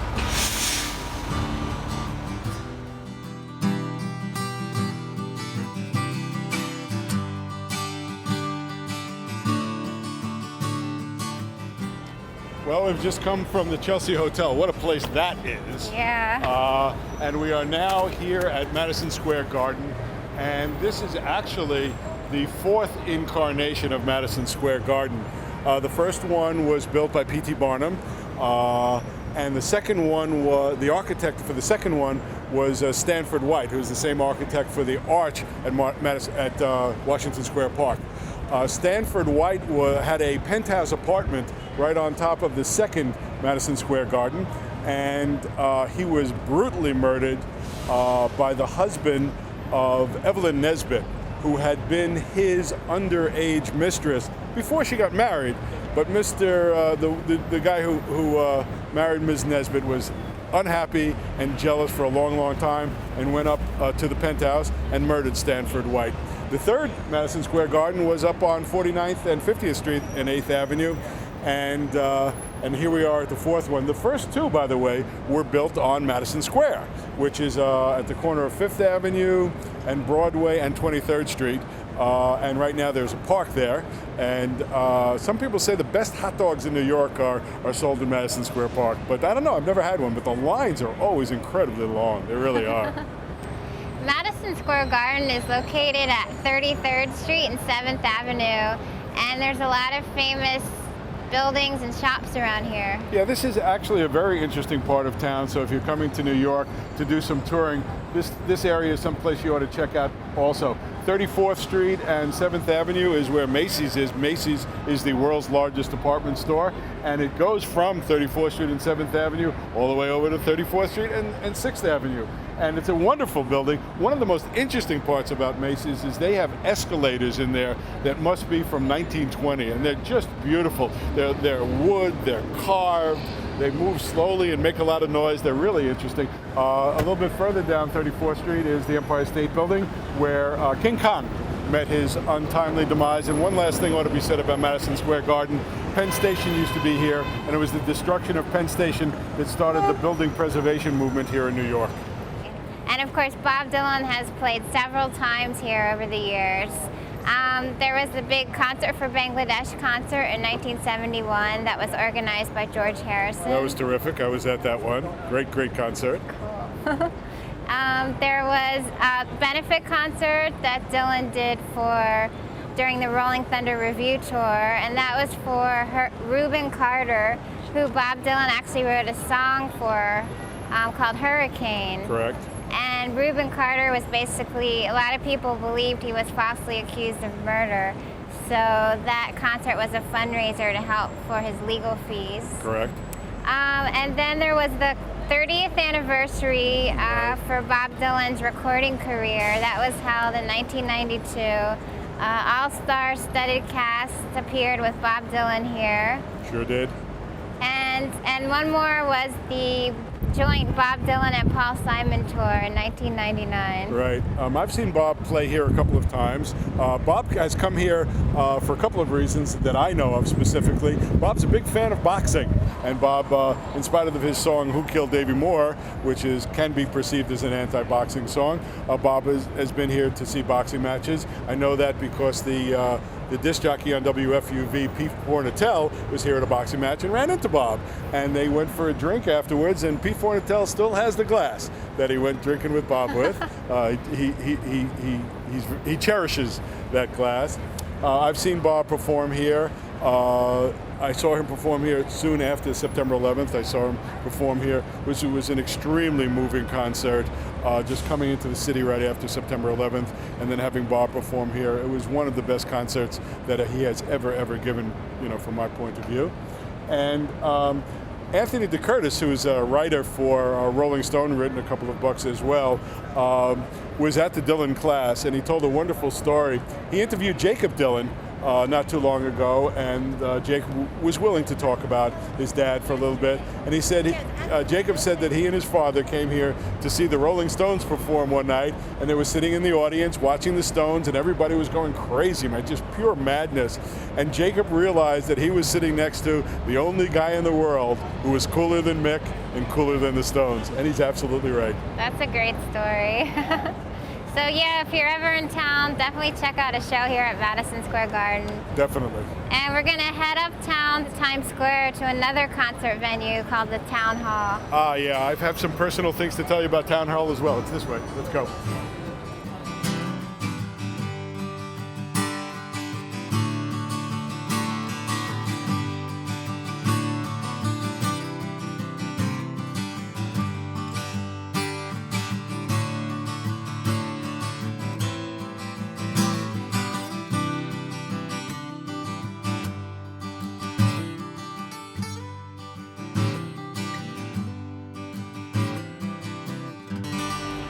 We've just come from Madison Square Garden. Right. We've come up to Times Square and we're on 43rd Street. And behind us is the Town Hall. You can see the yellow flags waving. There's a bit of construction going on, so we're a little distance from it. But this opened back in 1921. It was originally conceived as a place where suffragists would talk about the issues of the day. Right. But soon after, it was discovered that the acoustics were very good there, and it became a concert hall. And it became the place for a performer to make their New York debut. Yes, and Bob performed here in April of 1963 at an extremely successful concert. About 900 people were here, and it was received very, very warmly. One very interesting cut from that particular concert is Bob's poem, Last Thoughts on Woody Guthrie, which can be heard on bootleg 1 through 3. And if you want to hear Bob in a voice that you don't hear him as a singer, and to recite a poem, a very creative and imaginative and illustrative poem, then that's something that you ought to hear on bootleg 1 through 3. The New Yorker magazine, which is perhaps the most literary magazine in the United States, if not the world, has a festival every year called the New Yorker Festival. And on Bob's 60th birthday in 2001, they held a festival here in honor of Bob's birthday, which Arlene and I were lucky enough to attend. And there was poetry, and there was music, and there was exaltation for Bob and his art and his music and who he is as a person. And interestingly enough, the official photographer of the Newport Folk Festival is David Garr. And Arlene was standing in line at the ladies' room and heard a friend of David, and we got friendly with David. And David is responsible for the photographs that are on the Love and Theft album, which ironically enough was released on September 11th, 2001. But we became friendly with David and Pamela, and Bob was in Brooklyn, in Park Slope, as David was taking those photographs. We were not privy to that photo session, but sometimes afterward we went to visit David and Pamela, and David Garr was kind enough to take a picture of Arlene and I in the very same spot where that cover photograph is taken of Bob on the Love and Theft album, which is kind of a thrilling thing that hangs in our house, and it's kind of a nice thing to look at. David's a terrific guy. And also the Town Hall, you can still see a concert here, and they also have Broadway shows or shows from time to time. Yes, actually Arlene and I saw a revival of a Stephen Sondheim play in Town Hall. Little Night Music, I think it was. So it's a nice venue to come and see a show. And we're actually going to go up a few blocks now to 47th Street to another club. Okay, I think when we went to see that Sondheim revival, there was actually a picture of Bob in the lobby from that concert from 1963. Oh, cool. That made me even happier than seeing Sondheim, who I really like also. We'll have to check that out the next time I'm there. Okay.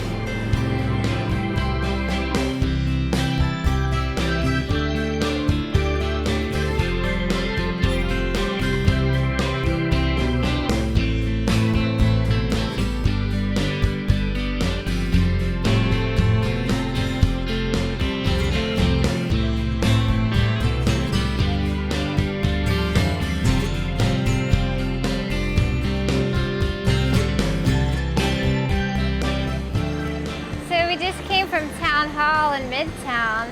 We walked a few blocks up to 47th Street. Right. And now we're here in the heart of Times Square in the theater district between Broadway and 8th Avenue. And behind us is the Supper Club. And Dylan had a very famous performance here as well. Yes, actually, back in 1993, November 16th and 17th, Bob performed a number of concerts here that were notable for a couple of reasons. First, free tickets were given out to fans. And how often are free tickets given out to anything?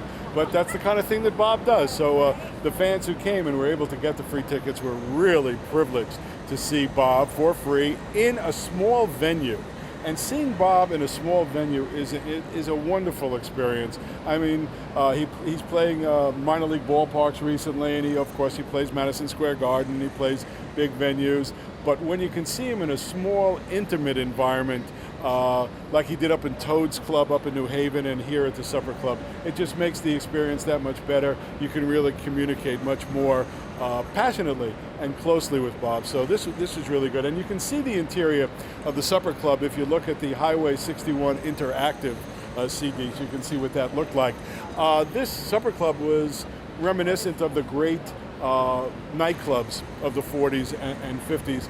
And a place that was somewhat like that was the Lone Star Cafe, where Bob used to hang out a little bit in the 70s. He actually went on stage once to see Levon Helm and Rick Danko when they were playing at the Lone Star on 13th Street and 5th Avenue, right across from the new school where the Dylan class used to be given. As you know now, it's at NYU. And also right near the Supper Club is the Hotel Edison, which has been here for ages and ages and ages.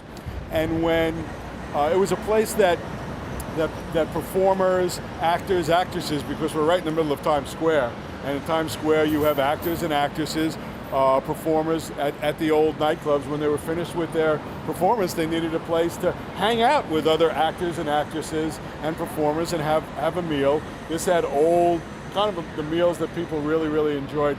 And Steve Allen's show, which was the precursor to Johnny Carson, which was the precursor to Jay Leno, when Steve Allen used to do his all-night show, it was down the block on the other side of Broadway. And after his show, he and his crew, and it was a fairly large crew, used to come to the Hotel Edison and stay here till dawn. And the Dylan connection there is, I saw Bob perform on the Steve Allen show. It was about 1 o'clock in the morning on a Friday, February 25th, 1964, and he performed The Lonesome Death of Hattie Carroll. And Steve really didn't know very much about Bob, and he was a little edgy about it, and Bob was a little edgy about Steve being a little edgy about it. So if you get to see that film, that's a nice film to see, but he sings an absolutely powerful, powerful rendition of The Lonesome Death of Hattie Carroll, which is a song in itself needs to be heard all the time. And it is the song that Professor Christopher Ricks, who wrote Visions of Sin, a great Dylan book called Visions of Sin, Christopher Ricks says the version of Hattie Carroll, which I think is on The Times They Are Changing, is the most perfect song sung in the most perfect way. So if you get a chance to listen to that song, you should do that. If you get a chance to see the film of Bob on Steve Allen, that's something you ought to do also. So we are here in the middle of the theater district here in Times Square. Bob Dylan actually mentioned Times Square in Chronicles. Yes, he does. He said when he first got here, he went and visited the flea circus here in Times Square. Yes, back in the 60s, he did that when he first got to Greenwich Village. Back in the 60s, Times Square was a very, very different place than it is now. It had all oddball, strange, skee-ball kind of establishments where people used to come and just look for entertainment. I mean, Times Square was called the crossroads of the world, and people would come here. I came here as a young man. I know other people came as young women, 14, 15 years old, come to Times Square and just enjoy the entertainment that was available here. It is, of course, the theater district. Of course, the Broadway shows are shown here. The interesting part, of course, there is not one theater on Broadway.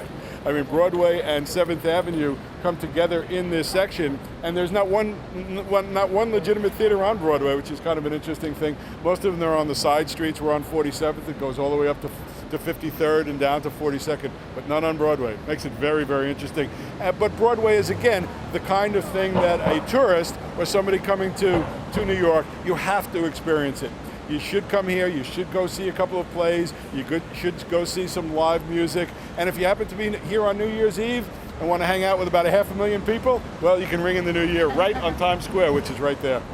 And Broadway is right in back of us, so we're going to head up Broadway to another famous theater where the Ed Sullivan Show used to be broadcast. That's right, which Bob did not play on. But it's still important to talk about. Very important to talk about. So we're going to go head that way. Okay, terrific.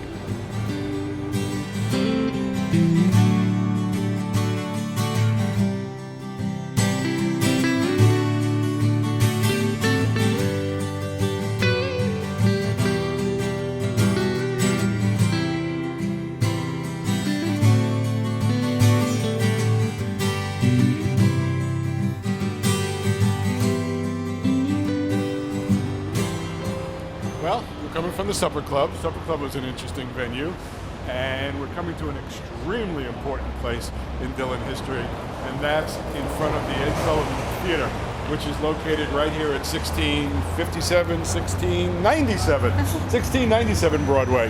And every important entertainment act in the 50s and 60s appeared on the Ed Sullivan Show, and even more importantly, all of the important music acts appeared on the Ed Sullivan Show. Elvis Presley was here. They only showed him from the waist up because that was seemed provocative at the time, hilarious as that might sound.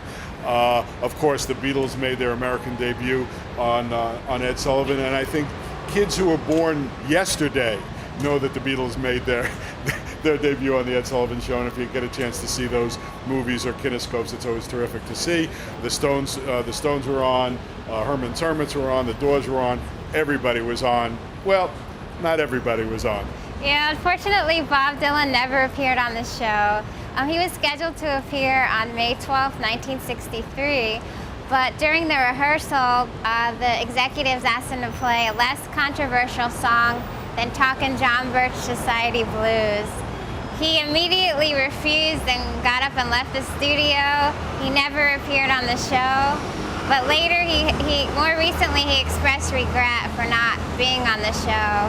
So that's why we've never seen Dylan on Ed Sullivan. I remember when that whole controversy happened, and being the, I don't know, stiff-necked or inflexible person that I was too, I felt very proud of Bob for not giving in to the lawyers. It wasn't Ed Sullivan. Actually, Sullivan had heard John Birch Society Blues and said that was fine. But it was the lawyers who felt that the John Birch Society, which was an extremely powerful right-wing political arm in the United States at that time, that's why Bob wrote the song making fun of them, they were afraid they were going to get sued, like everybody's afraid they're going to get sued. But I was very proud of Bob for not caving into that. He felt that he had his artistic and personal integrity, and he didn't think it was worth the money or the exposure at the time, so he passed on the opportunity. So I really felt good that he did. Other important artists took those same kind of stands, and Bob's the most important artist. And I'm sure the folk community really respected him for that. Yeah, they really, really did. So we're going to actually go to a place he did a lot of recording.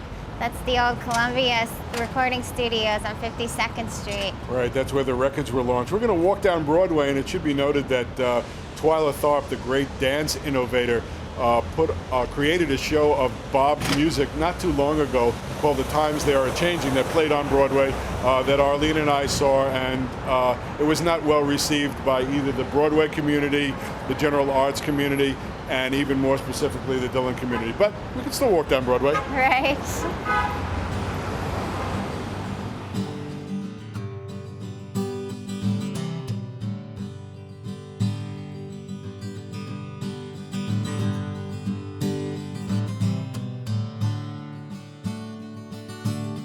We just came from the Ed Sullivan studio just a few blocks away, and now we're at the intersection of 7th Avenue and 52nd Street.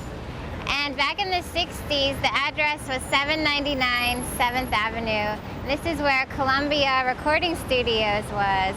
And this is where Bob Dylan recorded his first 5 albums. Of course, that was Bob Dylan, The Freewheelin' Bob Dylan, The Times They Are A-Changin', Another Side of Bob Dylan, and Bringing It All Back Home. Now, in 1966, the Columbia Studios actually moved to a different location on the east side, but this is where his first 5 really influential albums were recorded. And before he got the deal with Columbia, he was actually turned down by 2 other record labels.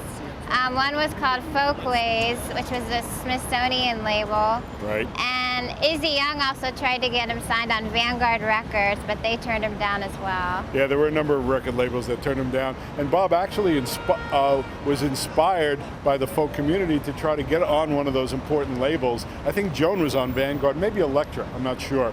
But so Bob wanted to sign on one of those folk labels and ended up signing at Columbia, which is an incredibly prestigious label. He had gotten his first real recognition after the Robert Shelton review at his performance at Gertie's, and Bob was asked to play harmonica as a background musician for Carolyn Hester on a forthcoming album at Columbia. Bob went up to Carolyn's apartment.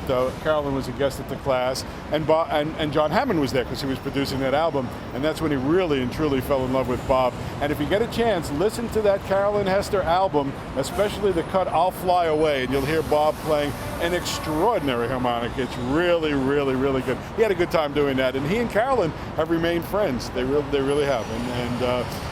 So one time she said she was at home, and the phone rang, and her husband said, "Bob's on the phone." And Bob was just calling, see how things were doing. And you actually had her in the class once? Oh yeah, Carolyn Hester was a guest at the class, and she was truly wonderful and marvelous. She's still playing. She's playing with her children now. And she had a gig here in New York last year, and I got to see her play as well. So that was a real good experience. It was a fun experience. So we're going to head uptown to the Upper West Side to Lincoln Center now and see a site of a famous Dylan concert. A great Dylan concert.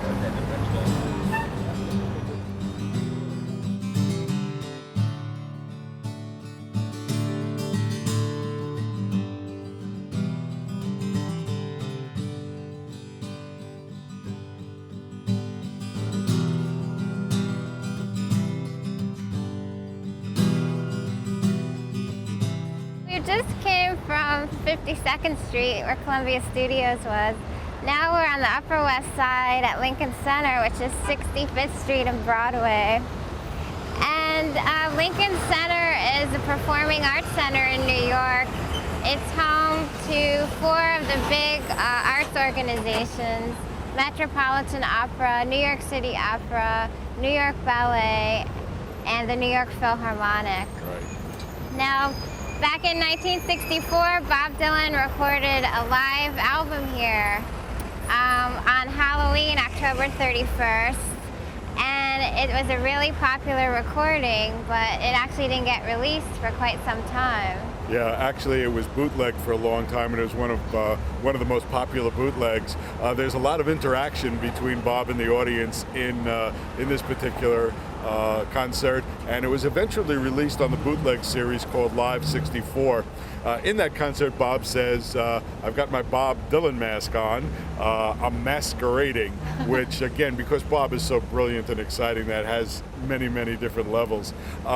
When this was recorded, it was an all-acoustic recording, and by the time Columbia was ready to release it, Bob had moved way, way, way past acoustic recordings. So they felt that it would be out of date as soon as it was released. Bob had already released Bringing It All Back Home and Highway 61, and had gone electric at Newport, and so there was no need to do this. And Bob's first live recording, believe it or not, didn't get released till 10 years after. That was Before the Flood, which was Tour 74, which was with the band. And of course, that was a great tour and a fine album.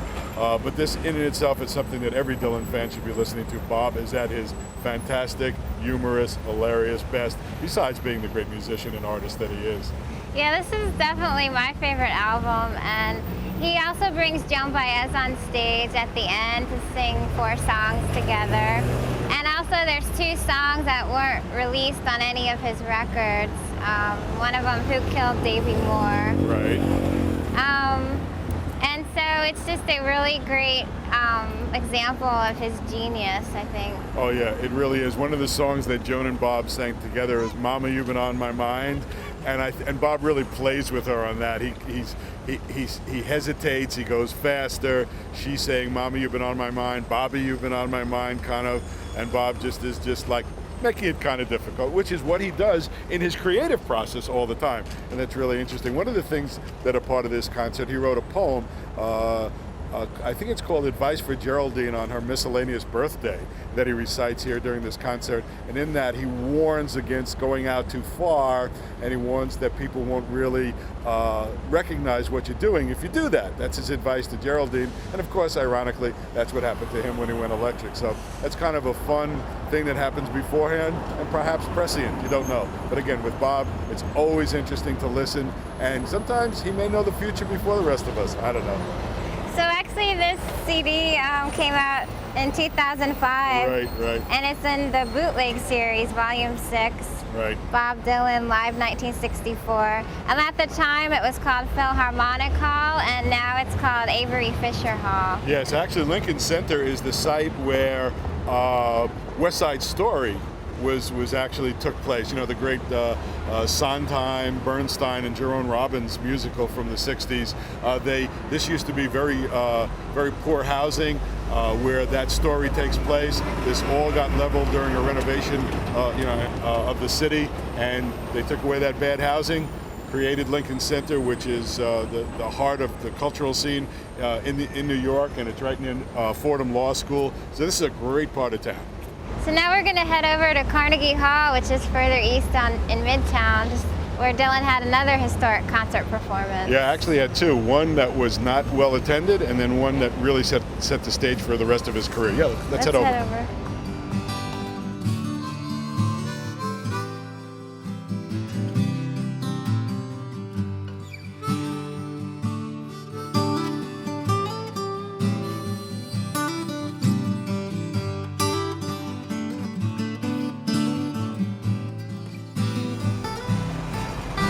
That was a pretty short walk from Lincoln Center over to here to Carnegie Hall, which is on the corner of 7th Avenue and 57th Street. Carnegie Hall, of course, is the most prestigious concert hall in the United States. It was built by robber baron, then philanthropist, Andrew Carnegie in 1890, and has been the site of probably the most important popular and classical music in the United States. Tchaikovsky led orchestras here, Leonard Bernstein led orchestras here. Of course, the Beatles played here, Judy Garland played here, and of course, Bob Dylan played here. Bob first played here in November of 1961 in a concert that was promoted by Izzy Young, of course, of the Folklore Center down on McDougal Street. Izzy just so loved Bob and believed in his talent and his writing ability, his singing ability, that he did everything to promote Bob, and therefore promoted this concert. Unfortunately, not a lot of folks knew about Bob in those days, and only 53 people showed up to hear that concert. But there is a recording of it, and as a Bob fan, I love it, of course. And just 2 years later, Bob Dylan did a sold-out show here, October 26, 1963.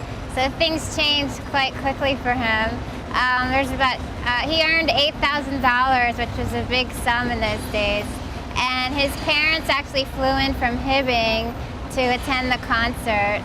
And Dylan, he came to New York to find and explore his musical heroes. Those included Hank Williams, right, Elvis, and of course Woody Guthrie. And the first song that Dylan ever wrote was Song to Woody. Right.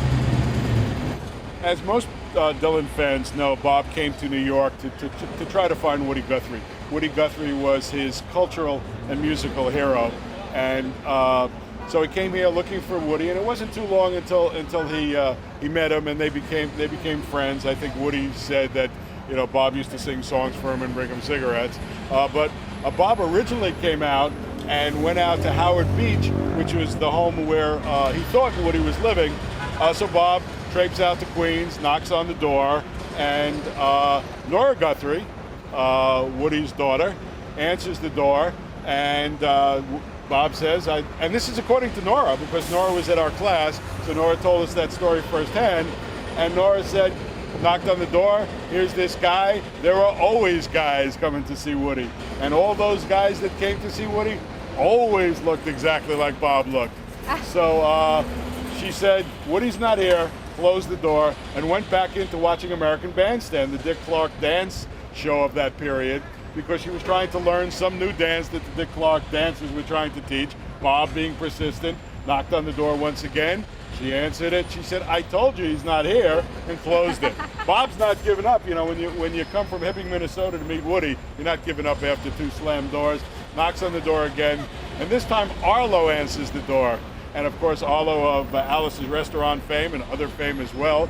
And he answers the door, and Arlo's a musician, Bob's a musician.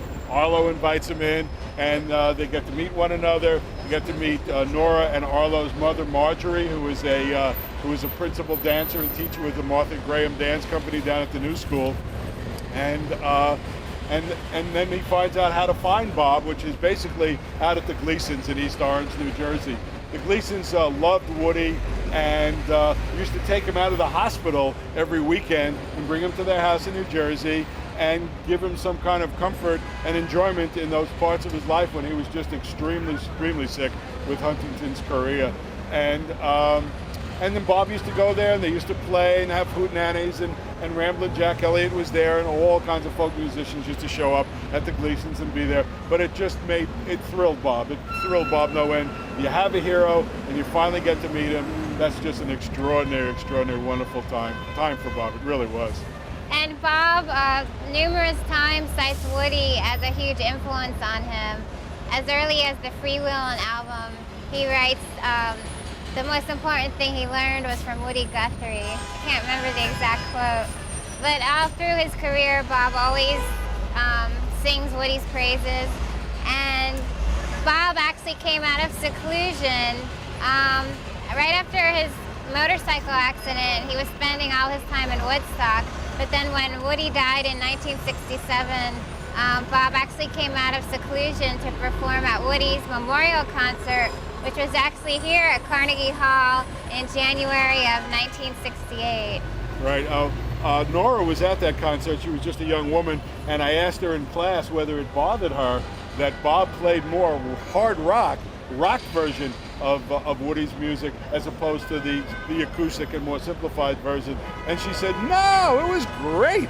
Bob always turns things upside down, and they always get better." So her affection for Bob still remains very, very strong.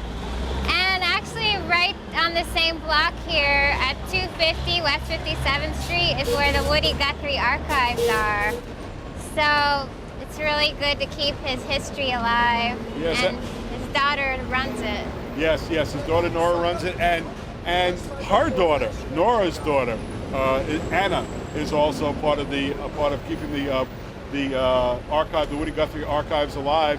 And actually, they've recently found some artwork for Woody, and Nora published a book of Woody's artwork because he was originally going to be an artist. He was not originally going to be a singer. And also some contemporary singers like Billy Bragg have found lyrics that Woody wrote, hundreds and hundreds of sets of lyrics that Woody wrote that were never put to music, and Bragg and a number of other very good musicians have put those songs to music. So Woody's music, which is the music that Bob adored, is still being created right now, and right down the road at the Woody Guthrie Archives. That's great. Now, where are we headed? We're going to head further on the east side to the Delmonica Hotel, where Bob had a historic meeting with another famous group of singers. Ah, yes, those terrific 4 guys from England. Thank goodness we get to leave this construction site. Gosh, New York can be so noisy. Right.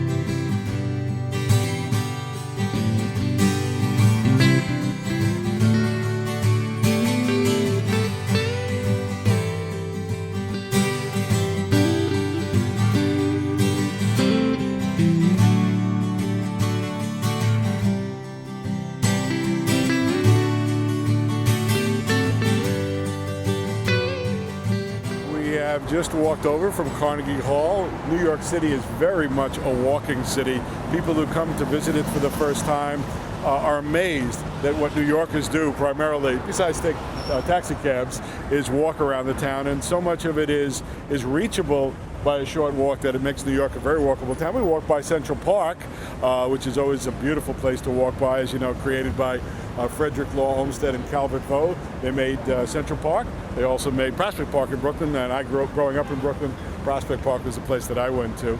But right now we're on 59th and Park Avenue in front of what used to be the Delmonico Hotel, which is a 32-story tower that was originally a hotel. It became apartments, it became rentals, and now it's condos. And of course, this is an extremely important place in Dylan and, of course, Beatles history. Yeah, on August 28th, 1964, this is when Bob Dylan first met the Beatles. The meeting was actually arranged by Dylan's friend and journalist, Al Aronowitz. And it was the infamous meeting when Dylan turned the Beatles onto marijuana, which obviously changed the Beatles' songwriting and musical style. Sure it did. And also Dylan was a huge fan of the Beatles, and that influenced him also to go electric. And John Lennon was greatly influenced by Dylan's songwriting, and he started writing a lot more introspective songs. Yes, Al Aronowitz was a guest at the Dylan class and talked about that meeting, along with talking about a lot of other interesting things, and talked about the great magnetism they had and energy that they shared, and how they really did indeed get along. Dylan was on a car trip with Paul Clayton and perhaps Bobby Newirth, but I'm not sure, out west, and while they were riding, listening to the radio, of course, the Beatles were songs 1, 2, 3, 4, 5, and Bob heard this music, and the thing that I think influenced him the most, besides the great harmonies and the interesting arrangements, was that the sound of the song was full, and him playing acoustic guitar by himself, there was a lot of space in it. Not that Bob was uncomfortable with it, but Bob is always changing. Bob is always looking and listening for what is interesting and happening, and then of course molds it to his own style, and heard that the fullness was something that he wanted to create, and therefore went off and looked for some other instruments, some other musicians to create music with. And that of course was influenced by the Beatles. Interestingly, with the Beatles and Bob, there was certainly a love affair, but there was very definitely a rivalry as well. They tried to top one another in some songwriting. There was Norwegian Wood, but I think most of all, and of course the closest relationship Bob had with the Beatles was with George Harrison, but there was also a very interesting relationship with John Lennon. I mean, I think they recognized each other as talents of extraordinary measure, and I think they respected that. Bob, of course, was friendly with George for a long while. They recorded some music together down in Nashville, I think. And of course, the Traveling Wilburys was started because George needed a record and Bob had a studio. And also, when John Lennon first moved to Greenwich Village back in the early 70s, Bob Dylan actually came down and gave John a little tour of the village. Did he really? That's Yeah. interesting. I wonder if it was like ours. I'm sure it was a lot better. But now we're actually going to go down to the east side to see another friend of Dylan's, Allen Ginsberg's apartment. Allen Ginsberg and Bob, another great relationship between those two guys. Seen together, of course, in the first rock video that opens Don't Look Back. Subterranean Homesick Blues. That's Allen in the background, the hefty guy with the beard. Let's go. Let's go.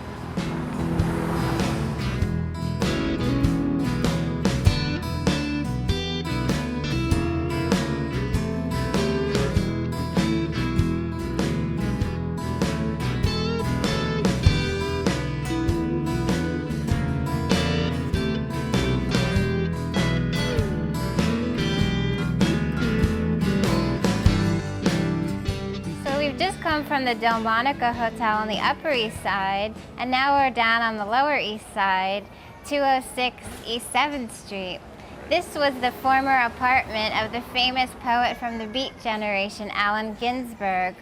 He lived here from the 1950s all the way to 1996, and then he moved a few blocks up the last year before he died.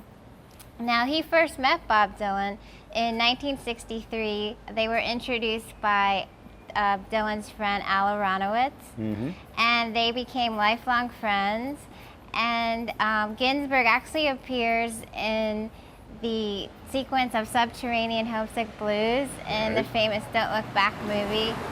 He's kind of in the background, making a cameo, Yep. and he also appears on the back cover of Bringing It All Back Home. Yeah, Bob showed up here at Ginsberg's apartment. As you can see, another construction site here in New York. No big surprise at that. Dylan showed up here at Alan's apartment on October 31st, 1971, and they decided to collaborate on some records where they were going to put some music to some of Alan's poetry. And a couple of days later, they left here and went up to Record Plant Studios and did some recordings. There are 2 records that were made of that music. I've never heard it, but a lot of people say that it's really interesting. Alan toured with Bob on the Rolling Thunder Revue, which took place in 1975, and you can see the recording of the Rolling Thunder Revue, of course, is Bob's own movie called Ronaldo and Clara, and because of that, Alan plays a big part in the movie Ronaldo and Clara. And on that Rolling Thunder tour, they started it up in Massachusetts, and there's a very famous photograph of Bob and Allen Ginsberg sitting at the grave of Jack Kerouac. And so Dylan always said that Ginsberg was a big influence on him. And when Ginsberg died in 1997, Bob was on tour in Canada, and that night he dedicated Desolation Row to Allen Ginsberg. It's interesting because the two great poems of Allen Ginsberg's career are Howl and Kaddish, and there's no doubt that Desolation Row fits right into that kind of genre. So we've gone all around New York today, and we're heading back right to the Village where we started our tour. And we're going to Dylan's former townhouse on 9294 McDougal Street. Ah, yes, where we run into A.J. Weberman.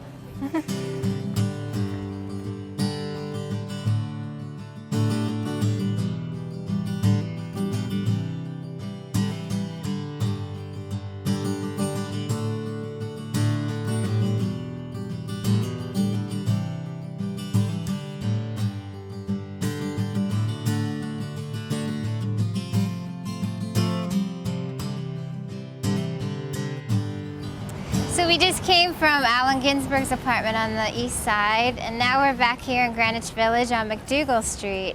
Yes, actually we're right in front of Bob's townhouse, which is 92 McDougal Street here in the West Village. Bob moved up to Woodstock, New York, primarily because it was an artist community, and because Albert Grossman and his wife Sally, who's the picture in Bringing It All Back Home, is the woman in the red dress in Bringing It All Back Home, had a house up in Woodstock, actually in the town just a little bit east of that called Bearsville. And after Bob's motorcycle accident in 1966, Sarah and Bob decided to live in Woodstock exclusively. But if you read chronicles, you'll see that Bob was extremely unhappy with his fans going up there, bothering him, harassing him, climbing on his roof. They became very unhappy with that, and he decided to move back to the Village, get back into the New York scene. And the place that they decided to move into with their young children was right here on McDougal Street.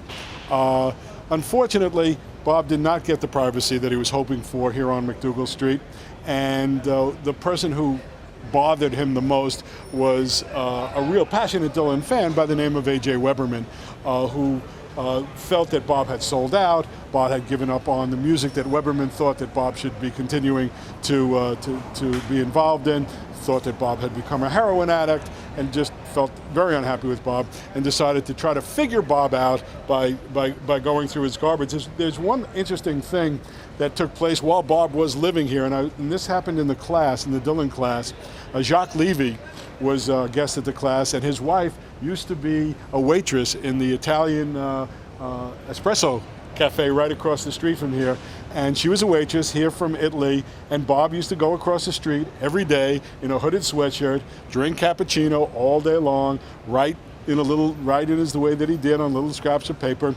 And she was an art major, and Bob was taking art lessons from Norman Rabin up at Carnegie Hall, and she was too, so they used to take the subway up together. She had no idea who he was. Wow. None whatsoever. And A.J. Weberman actually harassed Bob when Bob lived here. But before Bob got upset with him, he actually agreed to talk with him on the phone a few times. And without Dylan's knowledge, Weberman recorded those conversations. Right. And they were released a few years ago. Bob Dylan, The Classic Interviews, #2. But later, Weberman was organizing protesters to come here and stand in front of Dylan's townhouse. He even had buttons made that said "Free Bob Dylan from himself." And on Dylan's 30th birthday in 1971, Weberman brought a cake, and instead of 30 candles, it had 30 hypodermic needles. Yeah, well, Bob, in spite of what popular imagination about Bob might be, Bob is an extremely devoted family man. And if you look at the pictures of Bob and Sarah and the children up in Woodstock, you'll see what a wonderful relationship, even in still photographs, you can see he has between himself and his children and with Sarah at the time. Obviously, they got divorced after a while. But the important thing is Bob is very much a family man, very much a protecting individual. And one day Sarah found Weberman once again going through the garbage, and she had the last straw, and Bob felt that it was a threatening thing to have him doing that with Sarah in the apartment, in the townhouse. So he went chasing after Weberman on a particular afternoon and actually caught him not far from here on Elizabeth Street, and ended up jumping him, having a fist fight, rolling around in the street, and they were rolling around in the street, punching the heck out of one another until some passers-by broke it up. But Bob was not going to let Weberman or anyone else endanger his wife or his children. So after only 2 years living here, from 69 to 71, Dylan had enough, and that's when they decided to move to the West Coast. Yeah, enough East Coast for Bob, and he's got a beautiful place out in Malibu and several places all around the country, and now we just learned all around the world. So now we're going to walk around the corner back onto Bleecker Street and see some other clubs that Dylan played at. Yeah, he played a lot of clubs there. Let's take a look.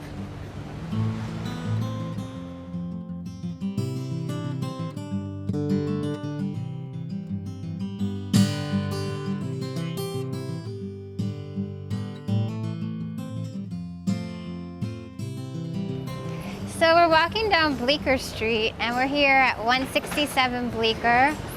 And it used to be called the Mills Tavern, and now it's called the Village Lantern.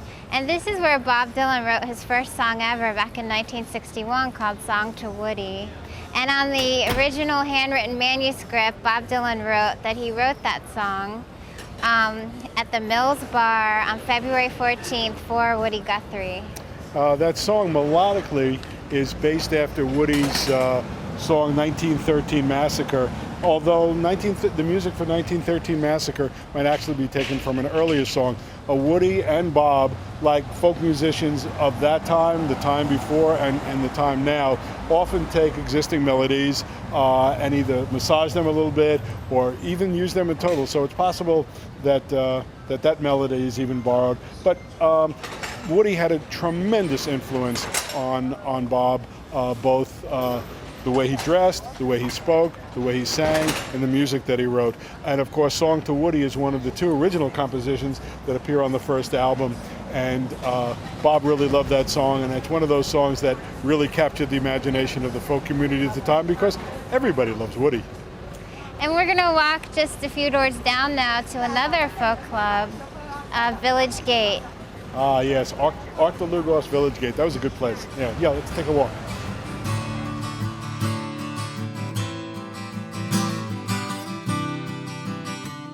We are still here in Greenwich Village, and we're actually in the heart of the entertainment part of Greenwich Village. We're right in front of 160 Bleecker Street, which was the original home of the Village Gate, Arc de Lugos Village Gate. And the sign that you can probably see behind me is a very important sign. The Village Gate isn't open anymore, but that sign is still there, and they've kept that sign there for the longest time. It came down a little while ago, and the people in the neighborhood got very upset. They thought it wasn't going to come back, but they brought it back. It has no purpose other than to identify that as the Village Gate. Art opened this club in the 1950s.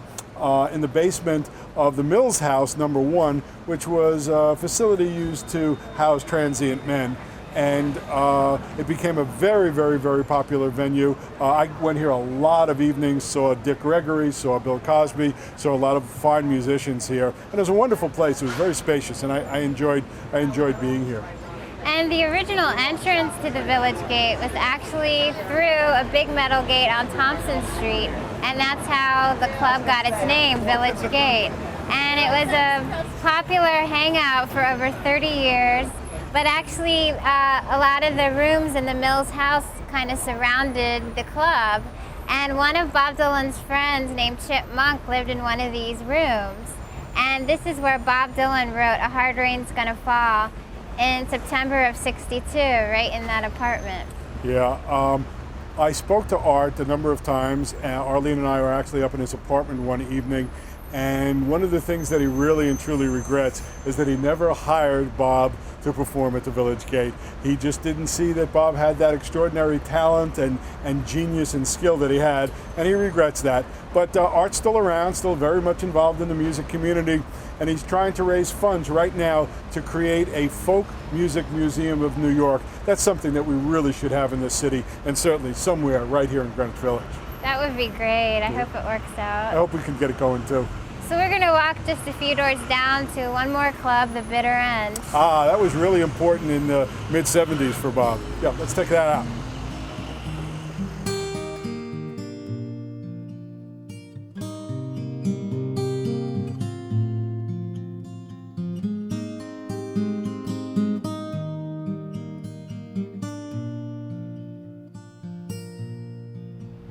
Well, Trina, ironically, we're ending our walking tour of Bob Dylan's New York at the Bitter End, which was an establishment that was very important in Bob's career. But as I said before, in the middle '70s. In 1975, the marriage of Bob and Sarah was ending, and Bob moved back to a loft here in New York, actually on Houston Street, and he started to hang around in the clubs again.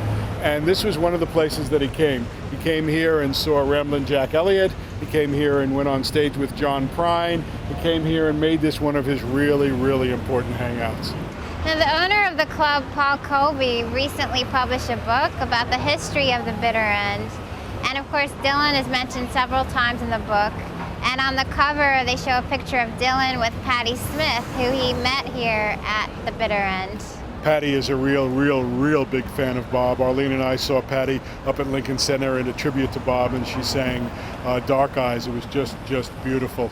Well, I guess we're done here, but I don't think we should finish the tour without going to Washington Square Park just one more time. So let's find the place, let's find the arch, and close this up.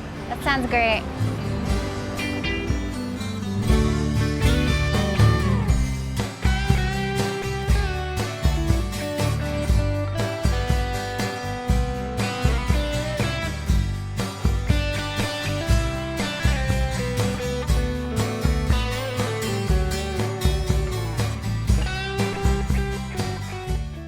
It's really great to be back in Washington Square Park, right here in the heart of Greenwich Village, which is really the heart of New York City.